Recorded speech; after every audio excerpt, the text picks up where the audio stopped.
And we're live, everybody. Hey, folks.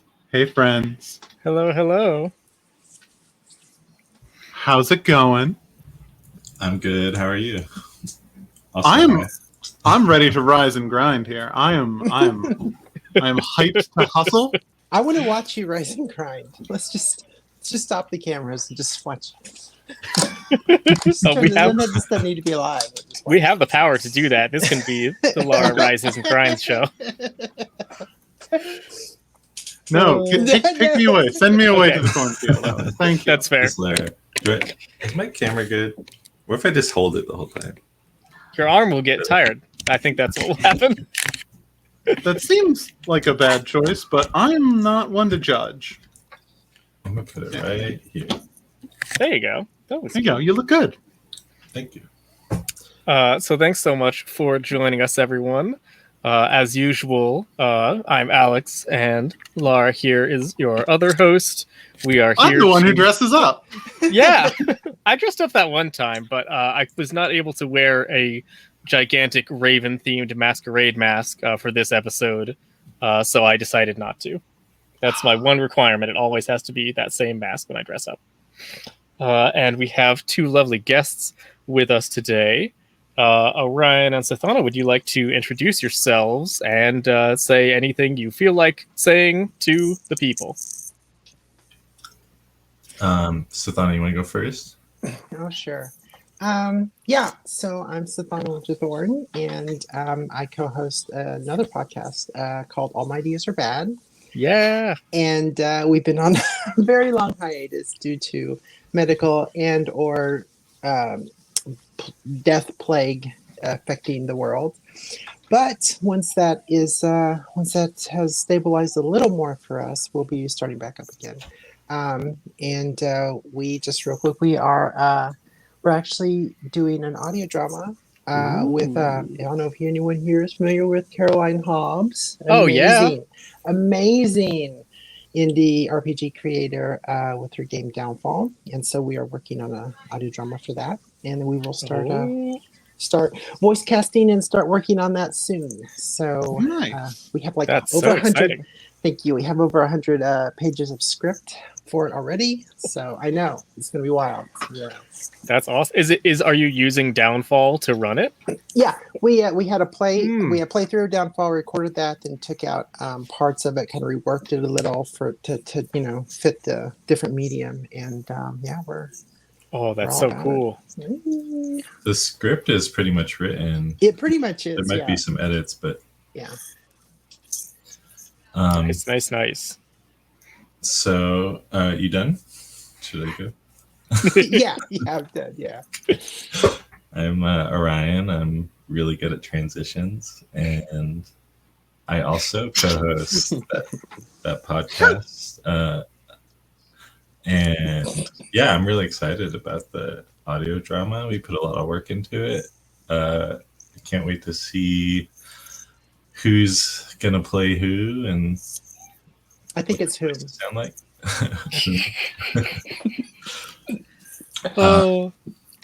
Yeah, I just got back from Mount Baker yesterday. Spent the weekend there with my girlfriend. It was really great. Nice. Did a lot of hiking. Slept in really late today. And I make some story games. I'm on itch.io. I got a itch.io page, Orion Canning. That's me. I'm all over the internet. You can just search me and find my stuff. Nice. And I make videos. I do things. Oh yeah. Yeah, if you need like a Kickstarter video, Orion has done a couple of very cool ones of those. Yeah.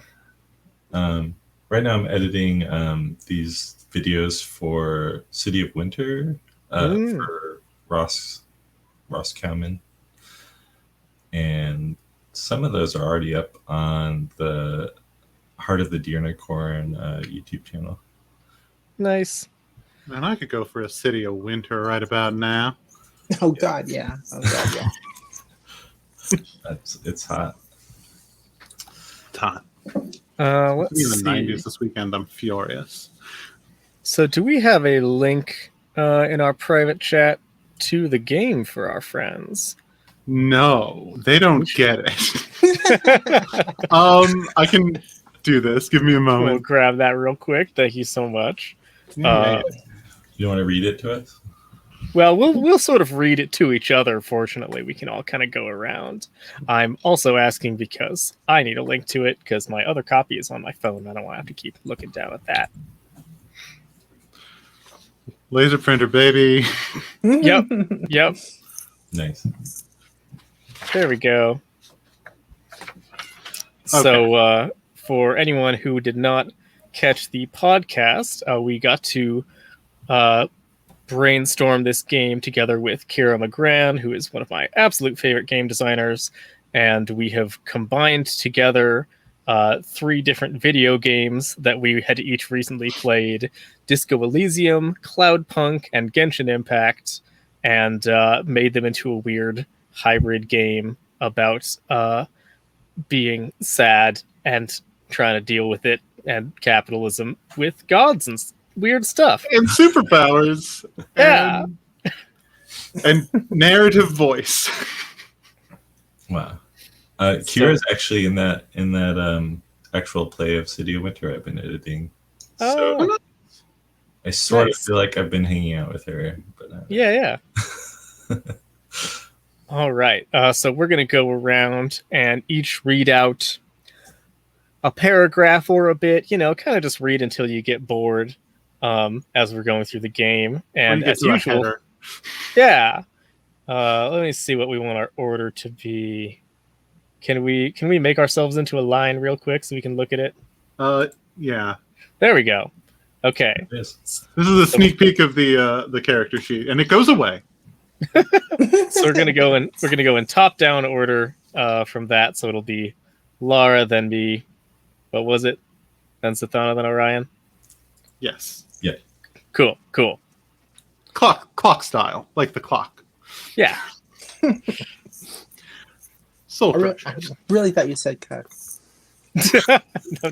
It's a different game. That too. Cuck style. Okay. I'm gonna get a very good logo so everyone gets to see it. Mm-hmm. With a name like Cloud City, you'd think this place would be calm, maybe. Like, a cloud, wisping across the sky, not a care in the world, free as a thing can be. You fool, you absolute rube. Are you thinking about the clouds when you ought to be hustling? You got goods to move, kiddo, so get your ass in gear. Resting is for the chumps on the ground. You gotta strive, baby. Doesn't matter if it's hard, doesn't matter if it's stressful, doesn't matter if your anxiety spikes so high that it manifests physically into a monster that threatens to destroy the city. If you're a real go-getter, one of the local gods will take pity on you and let you rent a power you can use to reclaim your anxiety demon. But after that, it's time to get back on the grind! All right. So we're going to have one player who will be providing our godly monologue. We will refer to this player as the GM. And we can pick whoever wants to do that. I don't think there's any particular requirements to know what's going on, because this is Unplaytested, baby. And each of our other players will be an overstressed Cloud City resident fighting their own demons. Each player is going to need a 2-sided boon coin, which we have developed virtual facsimiles for to show whether their boon is helping them out currently or not. And we'll just skip the rest of that stuff. It's about what you would do. It's in physical space, but we're not. So for our setup, presumably Cloud City was created to be a floating utopia, a city where people could be one with the gods who dwell above the cloud line.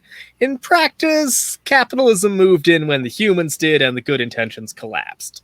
There are still gods here, obviously, but they're smaller, weaker. Most have moved on or been forgotten, but a few endure humanity's presence. Who are they? Toss it over. So I'm not seeing anything, so I cannot see any words. I Oh, can see you all. Probably because it's on my phone, so Oh. I just see the cameras, your beautiful faces, but that's it. There's a link okay. You can't get to the chat. in the chat. You Let can't me see the see. chat. Okay. It's like Google Doc thing. Yeah, down at the bottom.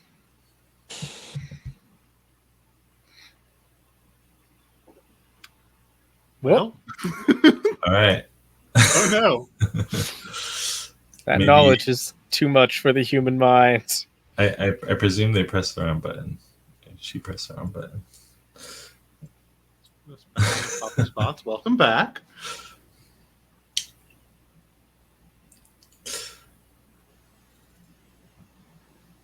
Hello? Yep. She's coming. No, can you hear me now? Yes. Okay. There you we go. are. Okay. All right. So I clicked the link and then it sent me away. So Oh dear. yeah. Oh, Well, that do you- is- Should we just skip Sythana for reading, or Well, why don't we? At send some point, we're you- going to need to figure out a character sheet solution, though. Yeah. I'll send you the links to that on Twitter, and then you can look at them on your computer. Maybe will that work? Okay. I hope so. Yeah. Sweet. Oh, technology. In the meantime, Ryan, do you want to take our next one? sure? Create gods. Oh, I'm all about that. Each player and the GM will create one of the gods who still dwell in Cloud City. Everyone grab an index card. And Start by for our writing- purposes, this will be our index card. Cool. Start by writing down the god's concept. That is to say, what is the god of blank? Love, war, and death are pretty common options, although gods can be a little more esoteric than that. The god of rest, the god of swimming, the god of fruit-bearing trees, these all work.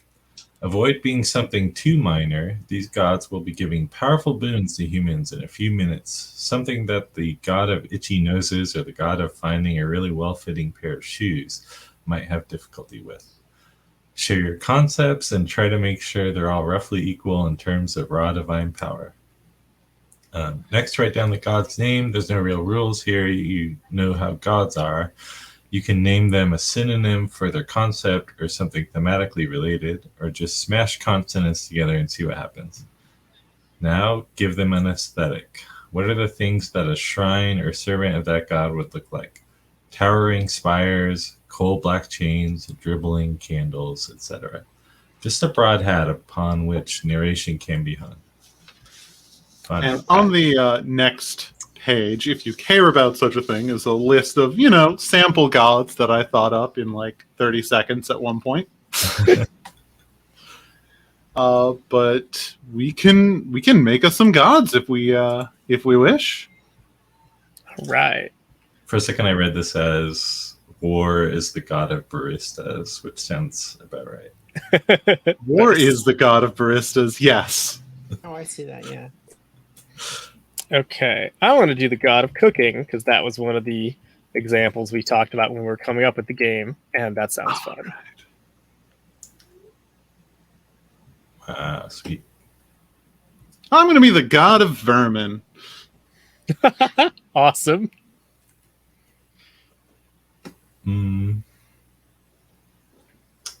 How about the Which I god- want to make it clear, I do mean legendary vermin, the game designer, and not like rats and stuff.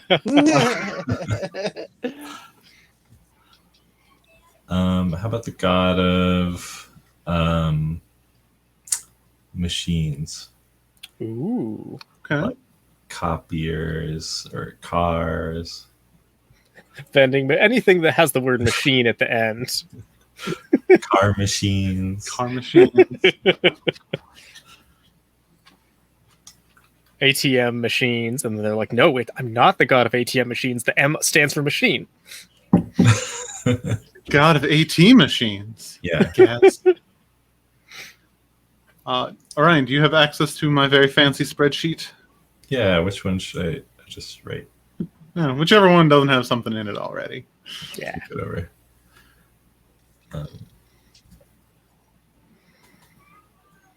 And Oh, the god of cooking is going to be named Gustator.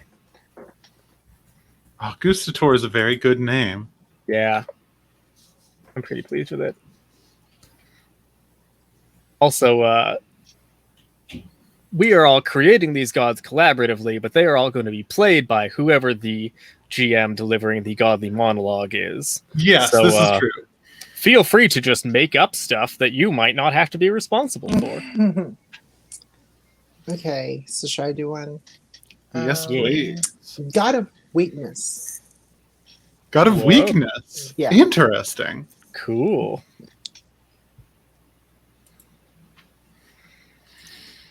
E grindado. That's probably the right way to spell that.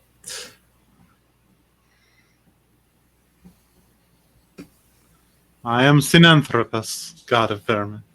Oh my god. That's very good. That's very on brand for you. Thank you. Is my aesthetic just covered in rats? That's the best aesthetic. Everyone should have that aesthetic. Rat king, rat queen. Rat liege. Yeah. What do we put for aesthetic? Just like cool. Some cool. Whatever you think like this god's shrines and priests would wear would look like. You can add more details if you want. In addition to being covered with rats, everything is, shades of dirty gray. I put rusty gears. Oh, cool. So you're not the sleek machines, and you could put a couple things down for that. Yeah. Rusty gears, burning smoke.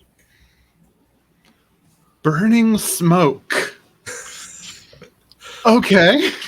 This is sounding like an extra verse to Hexus's song in Fern Gully. Rusty gears, burning smoke. Yeah, that's pretty much the aesthetic that song.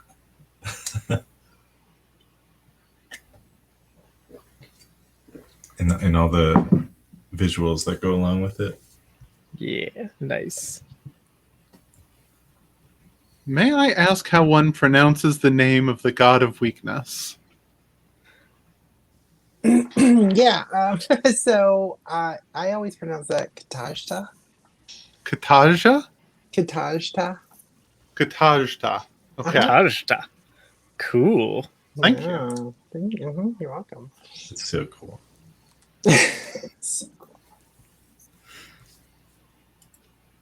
Okay, then next, now that we've all got we're still working on aesthetics for Katajta.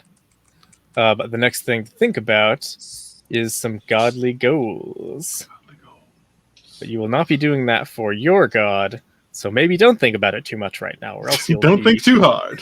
getting ideas that will not help you. We got more Okay. rules to read for that, I guess.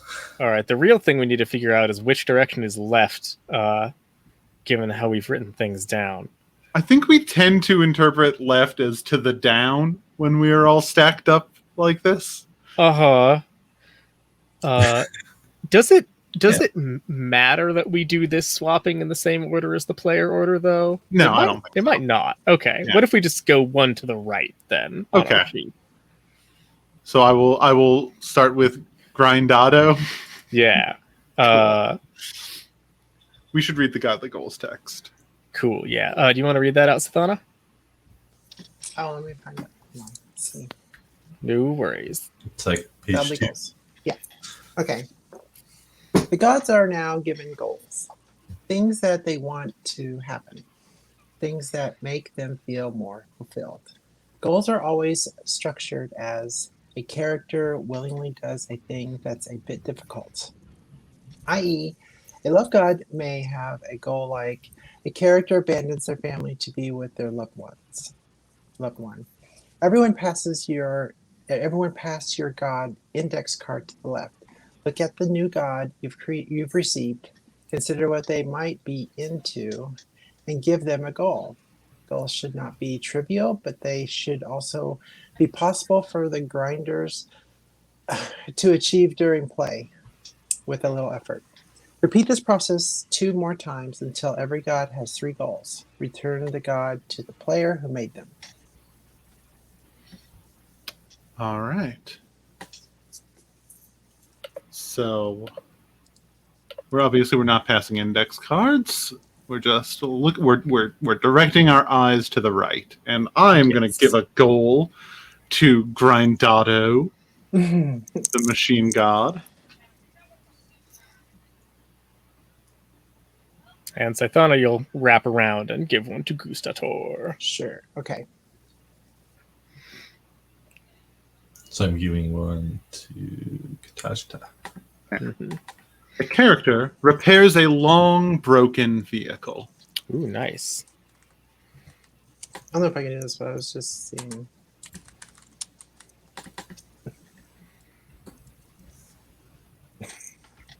Is that possible? We'll find out. Okay. Cooking other gods like happens in Greek canon, right? Sure. Yeah, or at least probably. cooking and eating folks. Well, So here I guess. I mean, if you cook a rat, you have cooked an aspect of Synanthropos, god of vermin. So Yeah, maybe so. that's a thing. That's totally a thing. So these are like things that the followers of that god need to do. It's things that god wants to see happen. yeah. Could be things that their followers do. Could be things that just anybody does. But it'll make that god happy. Yeah. Oh yes, and we so the goals are always structured as the character willingly does a slightly difficult thing.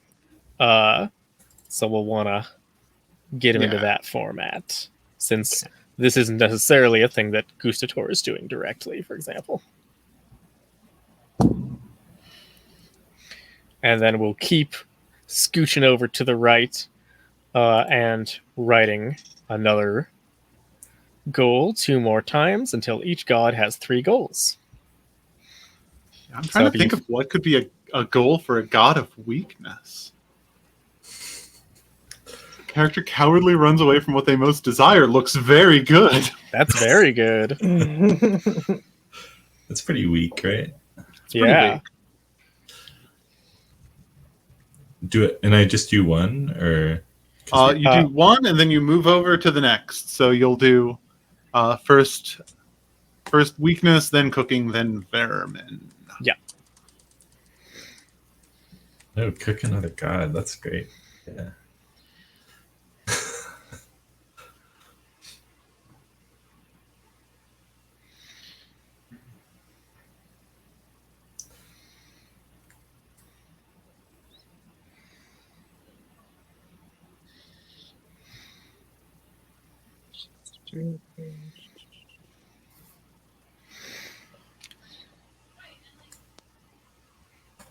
Really glad I got to use subsumes in mine. Good word. Such a satisfying word.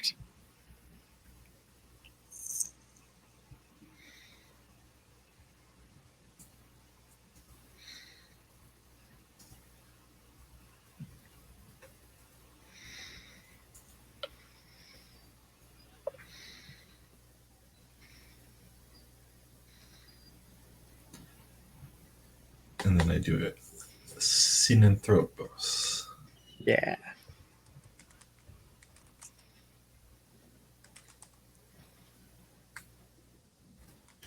Character destroys something that they once loved. Ooh. I don't know if that's a perfect weakness, but I don't know. There's a sousance there that I'm happy with. Yeah.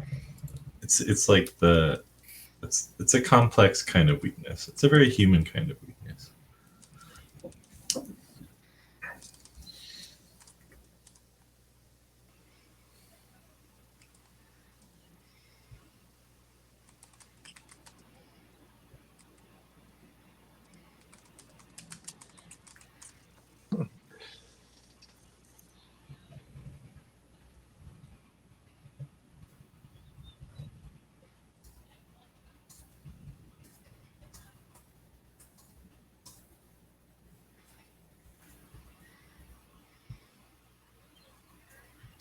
Character trains an army of rats to kill.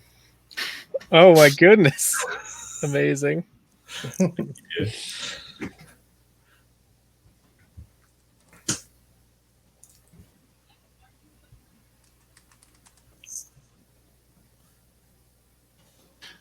character sharpens a knife until it can cut through cloud stuff itself. Whoa, cool. Cooking gods love cutting through cloud stuff. We all know this. Yeah. I mean, it's part of that. Oh no, what do you call it? That weird cuisine where you like make a mist of strawberry or whatever. Molecular gastronomy? There we go. Yeah, that's how you invent molecular gastronomy. It's the only stuff I eat.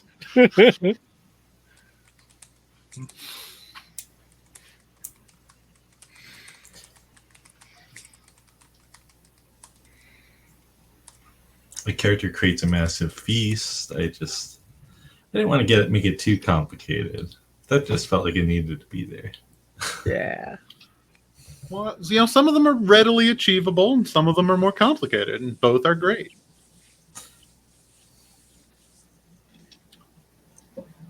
Character takes away machine knowledge from the undeserving. Whoa. Whoa.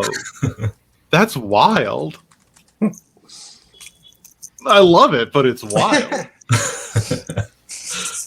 Yeah, I'm interested. I want to see that play out. I'm very curious.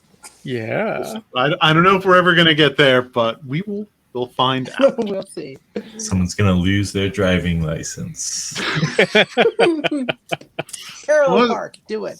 They're not just going to lose their license, they're going to lose their knowledge of how to drive, which is pretty impressive. Maybe Grandada will be merciful and you just have to steal someone's owner's manual to their car. Probably. The map.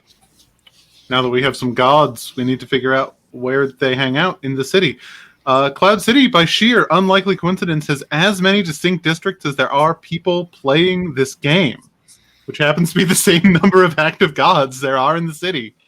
Weird, huh? I've made up a rough district map that's not very good, but I'm going to share it with everybody. Thank you. We appreciate your honesty and vulnerability. Oh, Ta-da. God, it's terrible. No, get rid of it. Just kidding. It's so good. The city of Cloud City looks like you tried to do a Google Chrome icon and missed. Yes. Or a Picasso masterpiece. I'm not sure. Sort of like a yin yang with like someone like a third wheel kind of. Right. Yeah. Yin, Yang, and Jeff all together. I swear to God, I was going to say, and Jeff. We have worked together for too long. Too long. Simpatico. This is it. No more. Oh, boy. Oh, boy. Neither of All you right. can see Jeff ever again. Yeah. So I've drawn a rough circle on a sheet of paper divided into several districts, some big, some small, some irregular. Starting with the player who has to wake up earliest tomorrow, everyone claims a district as being the domain of their particular god. Who's got to wake up early? I usually get up at 8, but that's like by choice. I don't really have to. With my kid, I tend to have to get up when I don't want to. So, all right. So, I guess I'll do it. Yeah. Let's do it. All right. So, first of all, I have to choose like my god, like where the one I created lives, or Yeah, exists? well, which district is their home district, effectively? Okay. And there's 3, right? So There's 4 districts, one of little which is a little Dot as one. little boople. you know what? I initially wanted to go with the dot, but I'm like kind of curious. I just wanted to reverse it and be like the biggest one. Weakness is the biggest one. Oh, cool. That's good. I love it. That's fun. So then give this district a name, which might be descriptive, like the financial district, or symbolic, like Boys Town, or entirely extraneous, like Lazimer. And then add 2 major features to your district, right in it or on the border. I don't know if you want to. In theory, we could like draw them in. In practice, you could just give it a name and tell us some things that are there. Okay. Because do I write on here? Because I don't know how I write it. Unless I have a link. If I have a link, Can we just tell you and then you have to draw it? Sure, that's Okay. probably the easiest way to do Probably it. the easiest way Okay, for everyone awesome. else. Awesome. right. Give me the name of your district.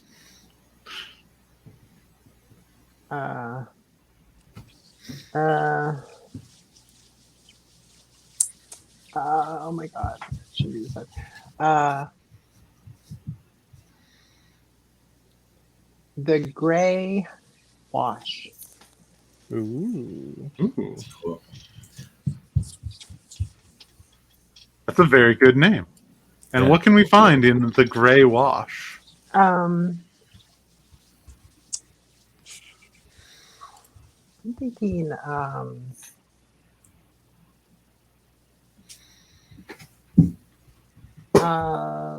does it have like a thing? Is it like it has to be a place or like a thing, or can it? I mean, or like could it be like a concept that we figure out how that's represented as a physical thing? I think it's meant to be just like physical stuff in that Okay. area of the city that people Sure. can go to. I say I think. I don't know. I don't know who wrote this thing. Okay. But probably, something that you're interested in potentially interacting with during the game. Right. So if you said like ennui is here, that would be harder to do.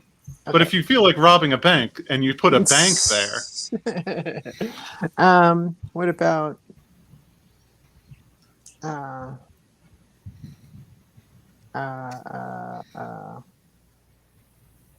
And it doesn't have to be related to your god, but it can Sure. if you feel so I'm called. I'm just channeling here. It means nothing important. Everything I do. So I'm thinking maybe like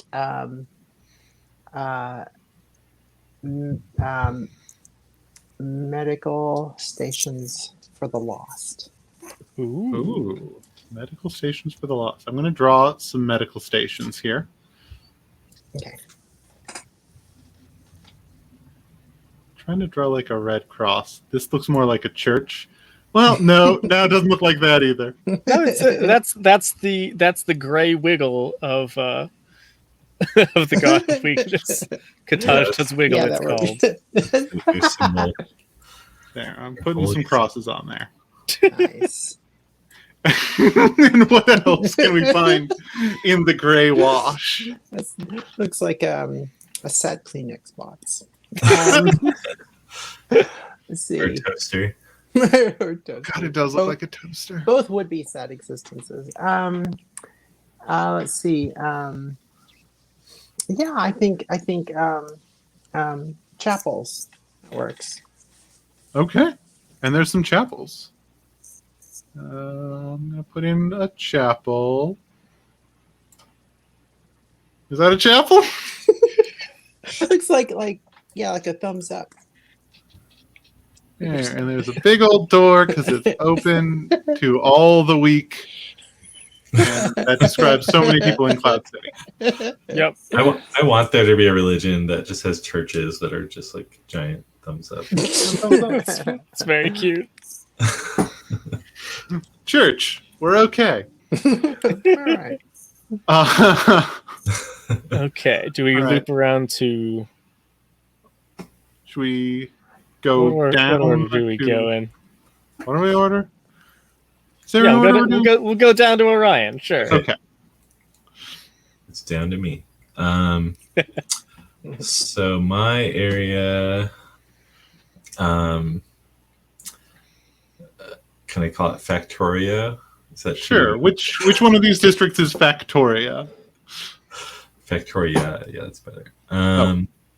It's a little circle on the Gray Wash. Okay. It's super dense. Factoria. Yeah, have fun drawing two things in there. I'm looking forward to it. They're not going to be too complicated. I know that. Orion wouldn't do that to me. Yeah. So one thing is drone hive. Ooh. Okay. A Everybody knows drone. what that is. It looks like this, and it's got a little hole that all the drones come out. Yeah. Do you have any interest in clarifying what kind of drones you mean, or are you just leaving that open? Yeah, I think it's fun to leave it open for now, right? That's very open, and I love the different possibilities. And the other thing is, how about a train yard? Ooh. Okay. Just draw that in there, that little space. So, well, I'm drawing some tracks, and they're going to Yeah, that lead can- out because that does afford me a lot more space to play. Right. Yeah, the tracks go everywhere, probably. It's a train yard for this area that's like 300 feet across. There we Mostly go. taken up by train yard. It's And it's a vertical Train. train yard. Just takes you up a skyscraper. Okay, it is to me now. Yes? I'm going to take the upper right-hand corner. Upper left-hand corner? I don't know, man. And Vermin's Hangout is... Where do vermin like to dwell? Boxes. Metropo. All right. It's called Metropo. That's good. And what have we got there? We've got skyscrapers.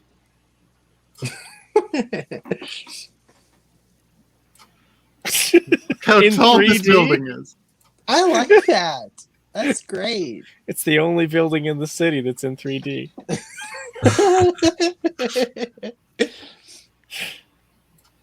You have to give it that sense of scale.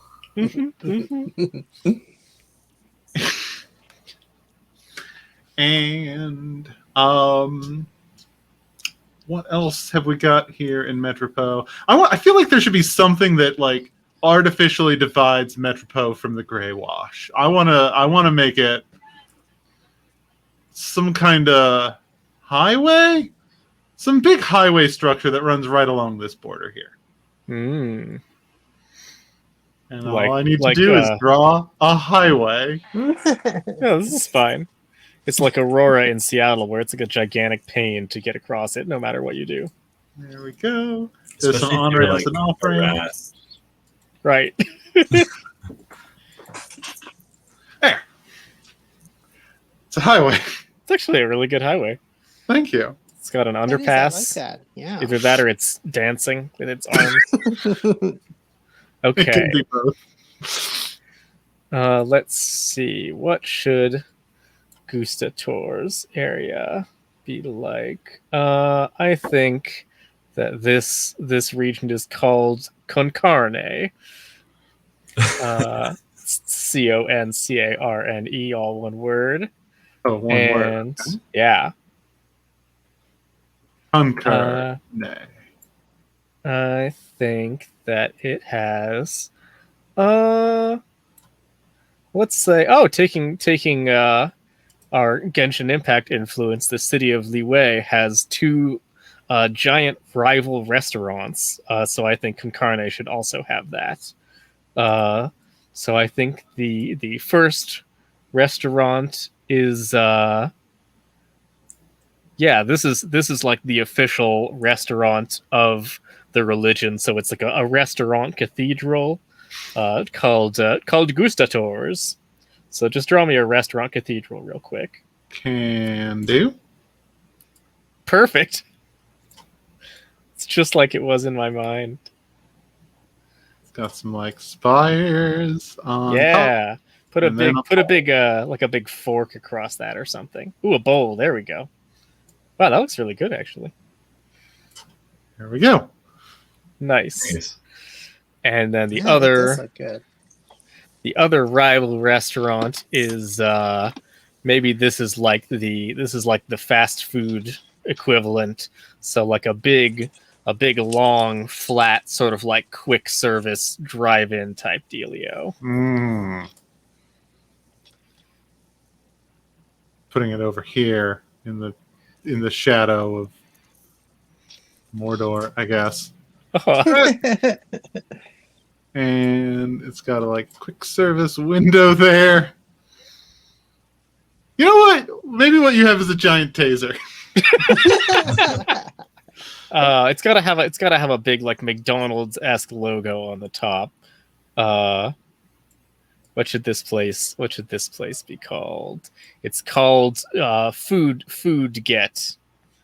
So there's just an F. Big F. What? I run out of lines? Come on. It's really hard to draw an F. F. Get your food at Food Get. Get your food at Food Get. Okay. It might be fast. I don't know. They make no claims. These are really the only levels of zoom you're giving me, Google. Okay, cool. We'll take this one. Thank you. All Whatever. right. I'm sending the map away momentarily regardless. Yeah. Bye. But do put your what do you call the name of your district on your god's part of the character sheet.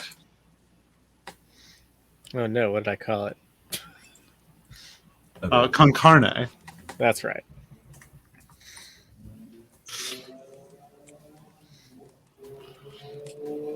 How could I forget my own amazing name? It's a very good name. This is the point where we are going to have to figure out which one of us is going to be the godly monologue. Not it. Not it. I'll do it. Yeah.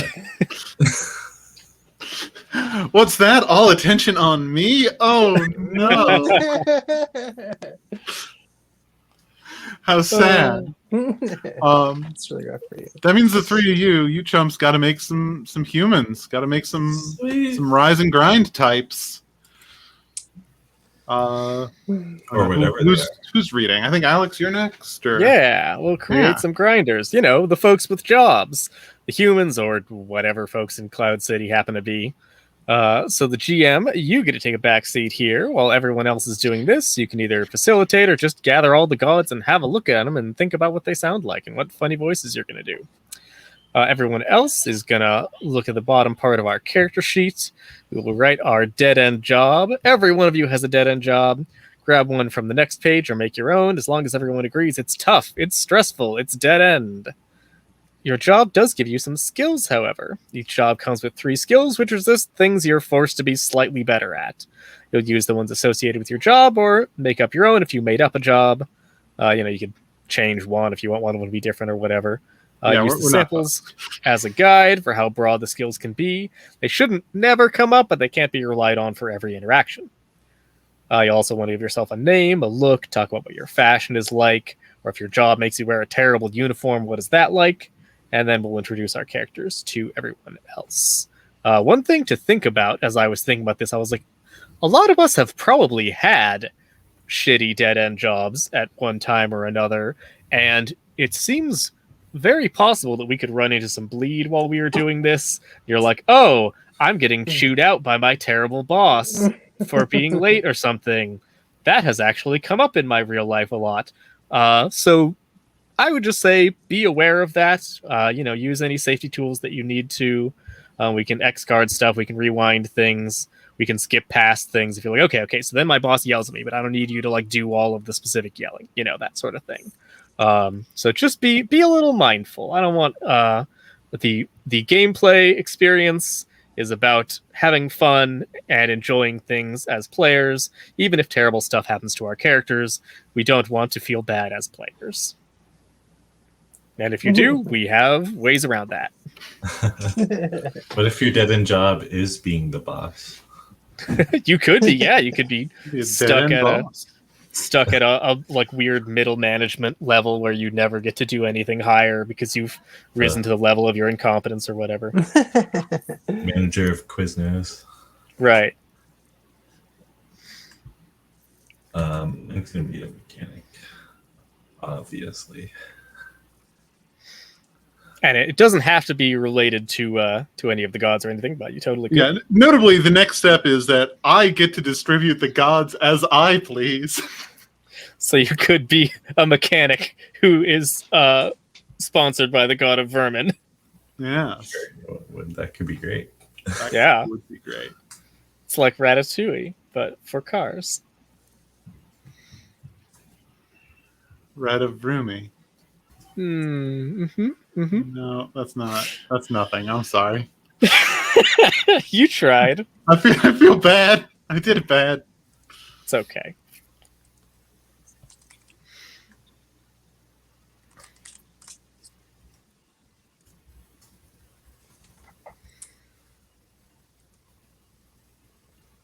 I think one of our examples that I wouldn't have thought of to put down is a priest of one of the gods. I kind of want to try that. That sounds fun. Just a low level functionary priest. Which god are you a priest of? I say, knowing that you are not going to receive a boon from that god. Yeah. Let's say I'm a priest of the cooking god. Okay.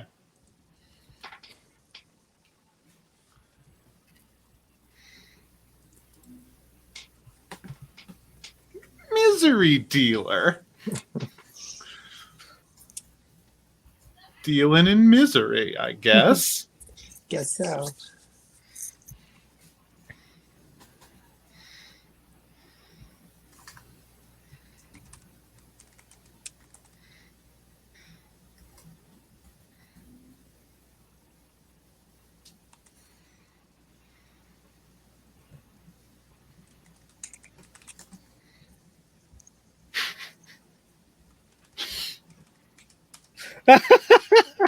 Inflicting isolation. That rules. What could possibly be soul crushing about that job? Nothing. You're doing what you love, hurting people.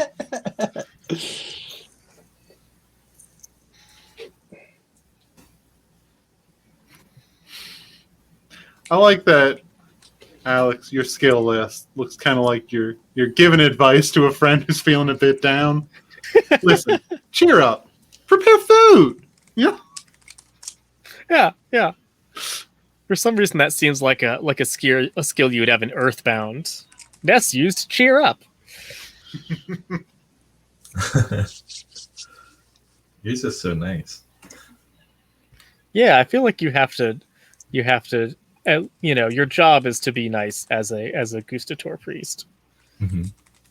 Maybe they run not exactly a soup kitchen, but I feel like something like that, where you just have to be available to the public and serving stuff. Oh, but maybe it's like a little, you have like a little one-person food cart. I kind of like that. I can rove the city with my one-person food cart.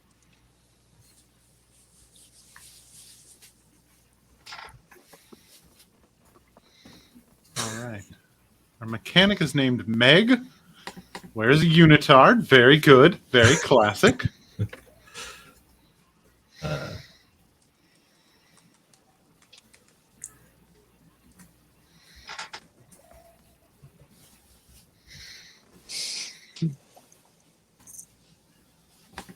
Alonzo, the priest of Gustator, and Sevra, the misery dealer. Oh yeah, you can put a name and pronouns for your character. Probably a good idea.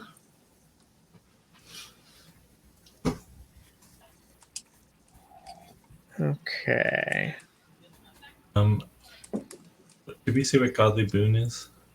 No, not there quite yet. Do you mind if I run off to the bathroom? Go for it. If anything, I encourage you. Thanks. All right. This Let's see isn't- mean things. This isn't a shitty entry level job. We don't restrict when you are and aren't able to go to the bathroom. I think a misery dealer probably would. But maybe their clients would be into that. I don't know. Yeah. The thing Or I know it would about be- it misery would be dealers is necessary they for them. invented the phrase, if you've got the time to lean, you've got the time to clean. Oh. Yeah, I can see that.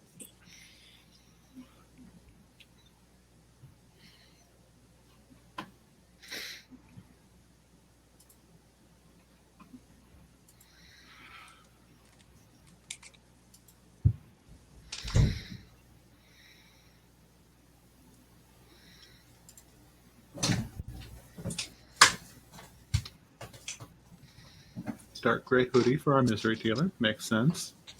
And overworked stained apron. Oh, did you need to borrow my apron? No, your apron is not stained enough. It's too nice. I'll work on it. No. All right, everyone's got them. All right. Read these. So yeah, introduce your character to everyone else as you see fit.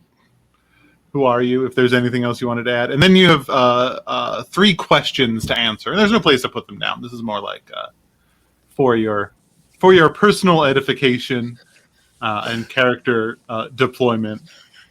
To tell me what's the most soul crushing part of your work. How do you know the player to your down? And what have you been the most anxious about lately? So I'm gonna put on my GM booties and say, Orion, I want you to go first. Sweet. Yeah, I'm Meg. I will read the stuff.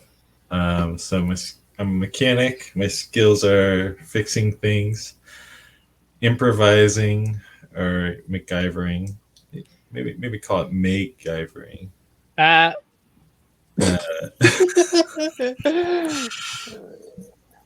And driving and piloting stuff.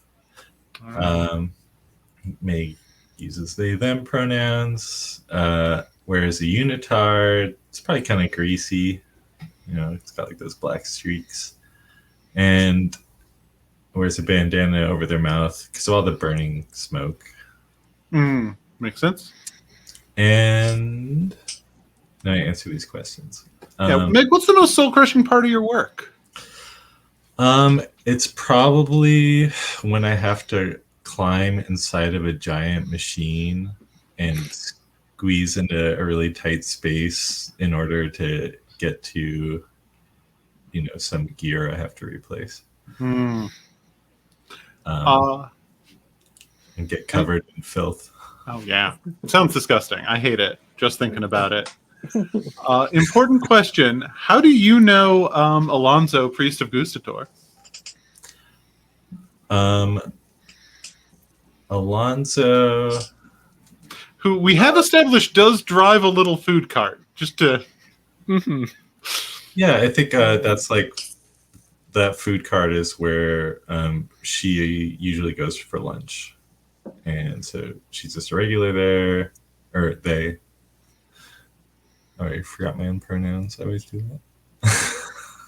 It happens to the best of us. Yeah. They go there and, get like a big sandwich, or when they're like been working really hard and are super hungry, and it's kind of like the highlight of their day a lot of the time. All right. That's going to be really grim when I describe how bad my food is in a minute. And Mick, what have you been the most anxious about lately? What is causing your anxiety to spike? My kid, I can't afford daycare, so I've been sneaking them into work. And with the giant machines. Yeah, I just have them hide in the giant machines when the boss comes by. Oh God! Oh God! But they're a quick learner, They'd have to be. Yeah. I like how you could have just ended that sentence after my kid, and I would have understood perfectly. But then you made it much, much worse. So thank you. That's very good. Yeah. You're welcome. Alex. Sorry, Yes. Alonzo, priest of Gustator. Tell me about yourself. Okay. My skills are listening, cheering people up, and preparing food. Alonso's pronouns are he, him, and he is thin, overworked, and has a stained apron. You'd think that he would be jolly and rotund, but he is not, despite his continual consuming of the various foods that he makes as part of this religion. I think that the entry levelness and soul crushingness of his job is because when you are like a very starting out priest of Gustator, you have to like rove the city with your little 1-person food cart, and you have to make like 1,000 different dishes before you can graduate to the next level. And he's on like 82. Oh, So no. it's gonna be a minute, and you can't even like really take joy in like getting better at your dish every day because you have to make different things every day. So that's the soul crushing part, is that he doesn't actually get to gain like deep expertise. He's just gaining really broad expertise, and that's not as satisfying for him. All right. How do you know the misery dealer? I think I have memories that I would like to forget, and that is the thing that you offer. I think that his days are kind of just blurring together, and his feet hurt all the time, and he's just like, I just want to forget some of my daily grind. So I think he has been going and getting some memories removed. Nice. And what are you most anxious about? Well, I have a performance review coming up. I'm supposed to have mastered 100 dishes by... You're only on 82. Yeah, I'm on 82. And I have also accidentally forgotten how to do some of the ones that I'm supposed to have learned because I deleted those memories by accident. So I'm very worried about that. Poor buddy. Oh, poor chum. I feel very bad for you. You really want a forgetting memory process to be like precise. Yeah. And I'm not saying you're necessarily terrible at your job. Maybe there's I'm supposed to focus exactly on the memory that I want to forget, and then I didn't do it right or something. And then you're like, nachos, and then you're like, wait, what are nachos? Wait, how do I? What? The recipe for nachos is just erased. What do you mean it's not my cheese? I never claimed that it was. Severa, can you tell us a little about yourself, please? Sure. So, Severa is the name, and she, her are my pronouns. Dead end job is misery dealer. Skills are inflicting isolation, irritation, and forgetting of memories. Her look is dark gray hoodie and sunglasses. And I feel like the soul crushingness of this job is pretty intuitive. But what's the most soul crushing part for you, for Severa at least? I think maybe when people aren't as irritated as I expected them to be, or when like someone does remember something, like a part of something that I wanted them to forget, or if like there was maybe a cell phone that they had an extra cell phone I didn't know about, so they were actually able to get a phone call from someone when I wanted them to be alone, stuff like that. Okay. Amazing. Misery dealing, it's harder than you'd think, I guess. Yeah, it's not always as successful as you'd want. You're on call. How do you know Meg the mechanic? The Meg-anic. Meg-anic. I think that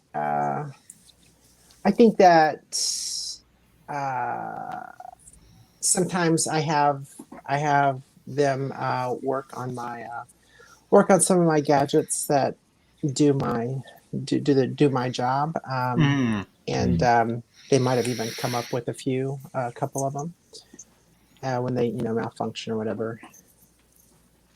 And they seem to malfunction sometimes after I go to Meg, but Yeah. I don't always mention that. It might cause my misery. Every misery dealer also needs their own misery dealer, just like therapist. Fair. You can't expect a barber to cut their own hair, and you can't expect a misery dealer to create their own unhappiness. That's right. Can I ask what irritation is? Is that like, do you irritate other people, or is it like chili powder that you put in someone's underwear? I think if that would be the best way to irritate someone, sure. But it could be many ways to irritate others. And yeah, my own irritation can count for my own dealing. What have you been so anxious about lately, Sephra? There's been someone who I've been trying to get their memories to go away, and it's been hard to find them, and I have a feeling once I do find them, it's going to be hard to successfully pull that off. Oh, I see. Okay. Very good. You all sound like really sad sacks. Poor bastards. The good news is y'all are about to get blessed by a god. And the question I have is who gets what? Because there are some, like, it feels really obvious to just go straight down, right? Cooking, gustator, vermin, misery, machines, mechanic. That could work, and I'm definitely not going to do that. So, misery dealer, you've been blessed by gustator, god of cooking. Okay. Mechanic? Oh boy, I'm gonna say weakness. Weakness for you. Great. And Alonzo. Oh, you know it's vermin, right? It's What gotta else be could vermin. it be? Yeah. It's gotta Yeah. be vermin. Every player gets a god. GM distribute them as you please. I could have done it randomly, but I'm not. Players, consider the god you were dealt. This is the god who's going to grant you a boon. That is to say, you can bring its power to bear. Think of the ways that boon could manifest. A harvest god might let you summon fruit, say, but you can access anything suitably harvesty. Scry through the eyes of scarecrows. Summon an enchanted scythe. Beam of wheat. It's god stuff. Anything goes. When in doubt, elemental blasts are always good. This god is from now on your god. Write down your name under your god boon zone of your character sheet. Got the boon. And you also get a boon coin, which is currently depleted. And I swear to all four of these gods, we're very close to actually playing the game at this We're point. so close. So very close. But we are going to have to do some opening vignettes. Yep. Oh no. So I consider here's this playing. Yeah. Yeah, it's all good. this is the character creation, which is the best part of playing, right? Mm-hmm. Everything after this is going to be a lot of work for me, so we'll probably just cut. Each player describes how they were in their god's district when something about their job made their anxiety spike so high it took physical form. Describe in broad details what it looks like, what it acts like. Your anxiety demon will then leave you behind and you pass out. Quick scene, just a minute or two. So I am going to say, let's lead off with Alex this time. Okay. Give me a vignette about how your anxiety manifested into a demon and then you passed out. Amazing. And we are in the vermin. No, I'm in my own god's district. So you're Which is in to say the vermin district in my case. yeah, the district of the god that is about to boon you. That is about to boon me. Is that the way I want to phrase that? Yeah. Yeah. Okay. Can you bring up the district map for us? I can. Give me one Thank moment. you. It's not super convenient. StreamYard. There we go. All right. So you're in Metropo. Metropo, home of the skyscraper and the highway. And the highway. Wow. Okay. So with my my little one-person food cart and my food that I'm trying to make for today, I am stuck in highway traffic, walking along, pushing my little cart, surrounded by like beeping, honking cars on all sides. Even though they're not moving, they're still beeping, which is very annoying of them. And I have nothing but time. None of the 3 cars around me want any food, so I'm not even able to do my job. I am just stuck here, and I've been here for like an hour and a half, and I've moved 15 feet. I don't have anything to sit down on, so my feet are super tired already. I'm like leaning on my cart. Fortunately, I do not have a boss who can tell me if I have time to lean, I have time to clean, standing over me. But yeah, let's see. What are the vermin aesthetics we've got? There's rats. There's rats on the road. They're just swarming over the cars and stuff. Yeah, they are sacred rats, so obviously no one is going to run them over or anything. You have to be very careful around them. And everything is just gray. The rain is coming down and bouncing off my little red and white striped umbrella thing that is at least keeping me kind of dry, but it's still kind of dripping on me. And I'm running over the list of the 1,000 meals that I need to learn to make in my head, and it's just too many. I can't possibly learn to make them all, most of the time. By the time they have been doing this job as long as I have, people are already in like the 400s, and I'm at 82. I haven't even gotten my first performance review yet, so I'm just feeling so overwhelmed by this. And then I'm like sagging my head down and almost like falling asleep, just thinking about this thought over and over. And as I lean over just a little bit farther, my elbow like touches down onto my hot griddle, and I like leap back up, shocked awake, and my anxiety spikes up, and it manifests as a demon that comes crawling and clambering out of my own food cart. And since we're taking some mythological inspiration, I'm going to say that this demon looks like a hecatoncheires, a 100-handed one from Greek mythology. It's just a thing with a bunch of hands. And each hand is like involved in or made of one of the different 1,000 dishes that I have to make. So there's like an arm that's all made out of noodles, and then there's like a hand that's holding a sandwich, and then there's 2 hands that are working together to like whisk an egg. But this endless thing is like climbing up out of the thing, and it like pushes the umbrella over and knocks it away, and then just like rears down off of the highway and slithers away, and I'm just like, ah! And then I flop, go unconscious. Very good. Thank you.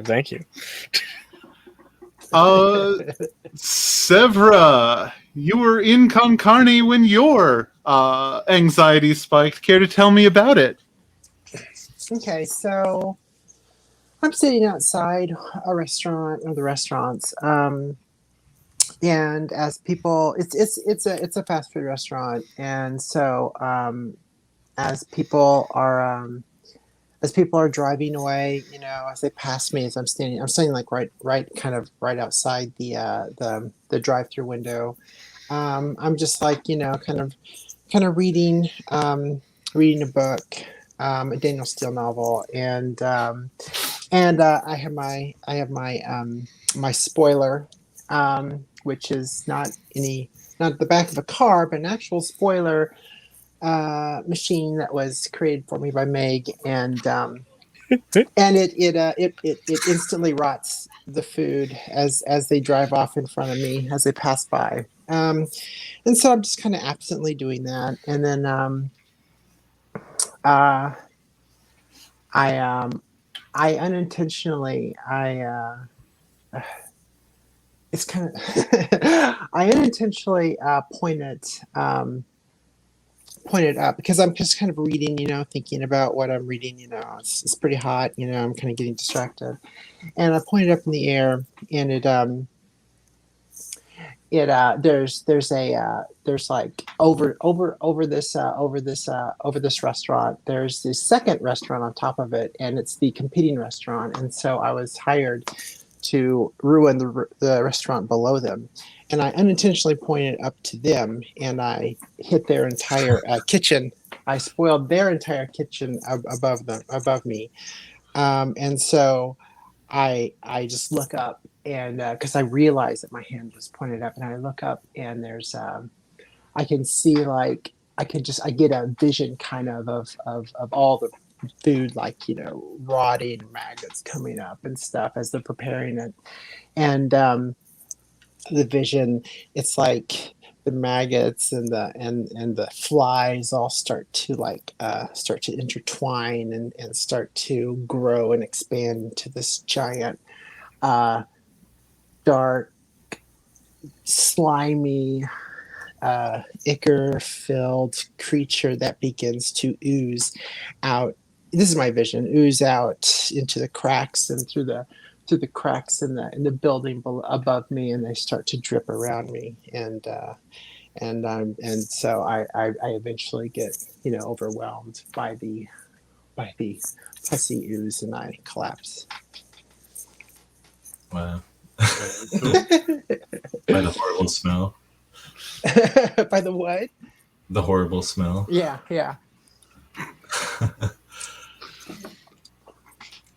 Is that All right, my Meg. next? Yeah. So Meg, I decided Meg has a robotic arm.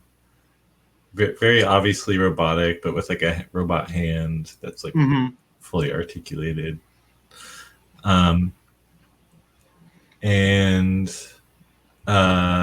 Meg wears that unitard so she can fit into these tight spaces and machines. She's got like a tool belt, and she's got like a just like a flashlight on her headlight, and she's like in this dark space. It's kind of unclear what it is, and she's like crawling around with her. She has to like hold her arms up in front of herself to even fit, and she's like holding like in one hand she's got like a pressure washer.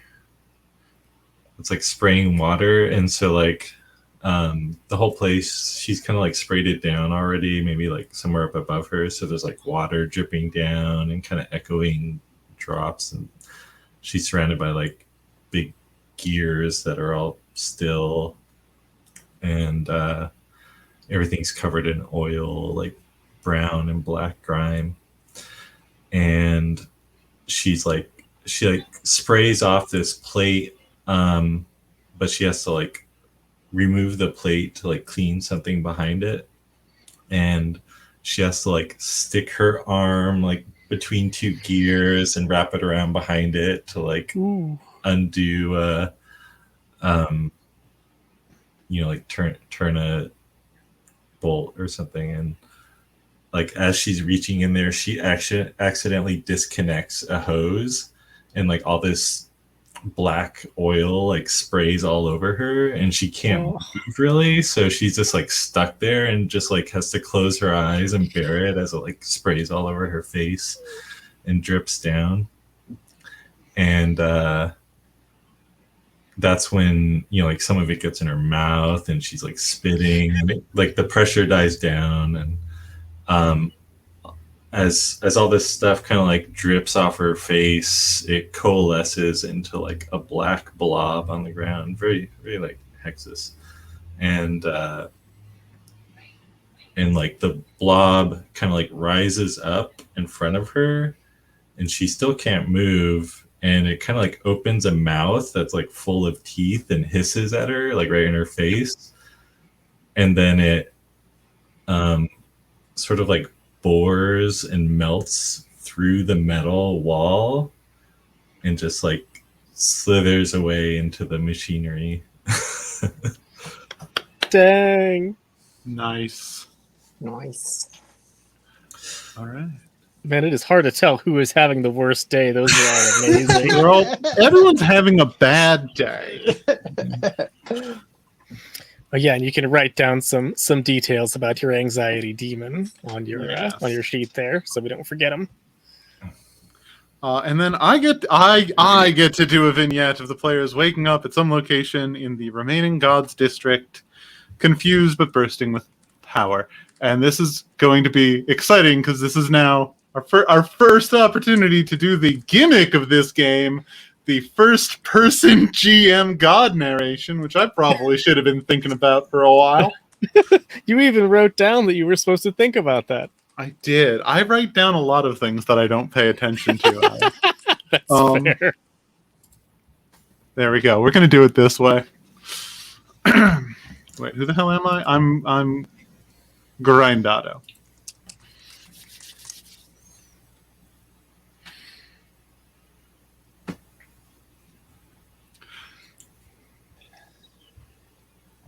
What's your deal, Grindado? Rusty gears, burning smoke.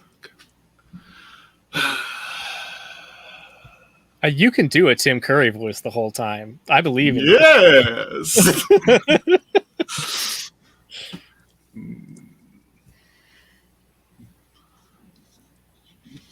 Cheese pizza. No, I can't do it, Tim Curry.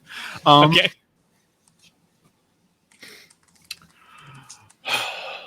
Another day has arrived in Factoria, and still I am observing the ongoing machinations of my district of Cloud City.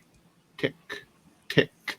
Time ticks on until I detect in the distance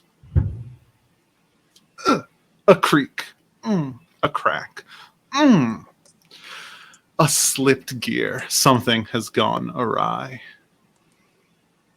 Curious, I put forth words to the other elements of the pantheon to find out what can be discovered. And yes, it seems as I had warned them time and again,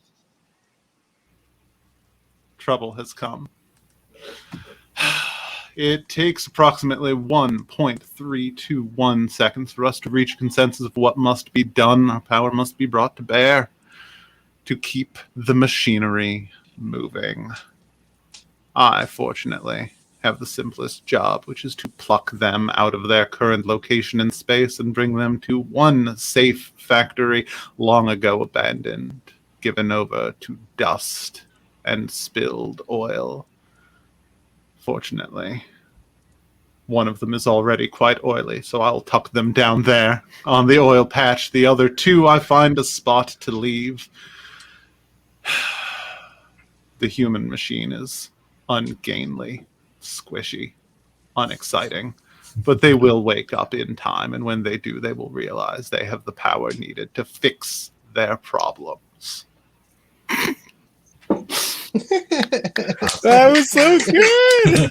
Yeah, that was good. There we go. Grandado's kind of a jerk, I think, but congratulations. They begin to stir. End scene. Yeah, nice. Everybody, feel free to charge your coins, and that is the end of character creation. Only an hour and a half in. We've done it. We've done it. Oh feel God! charged. I feel charged. As well, you should. So charged. Let me go back to we're all on equal footing. There we go. At this precise point, do we want to do that thing we do sometimes where we take a pee or get some water or otherwise take a moment for our varied and sundry biological needs? That'd Sounds be good. good. That'd be good for me. Okay. Yeah. So, 7:29 by my clock. Come back in 7:40.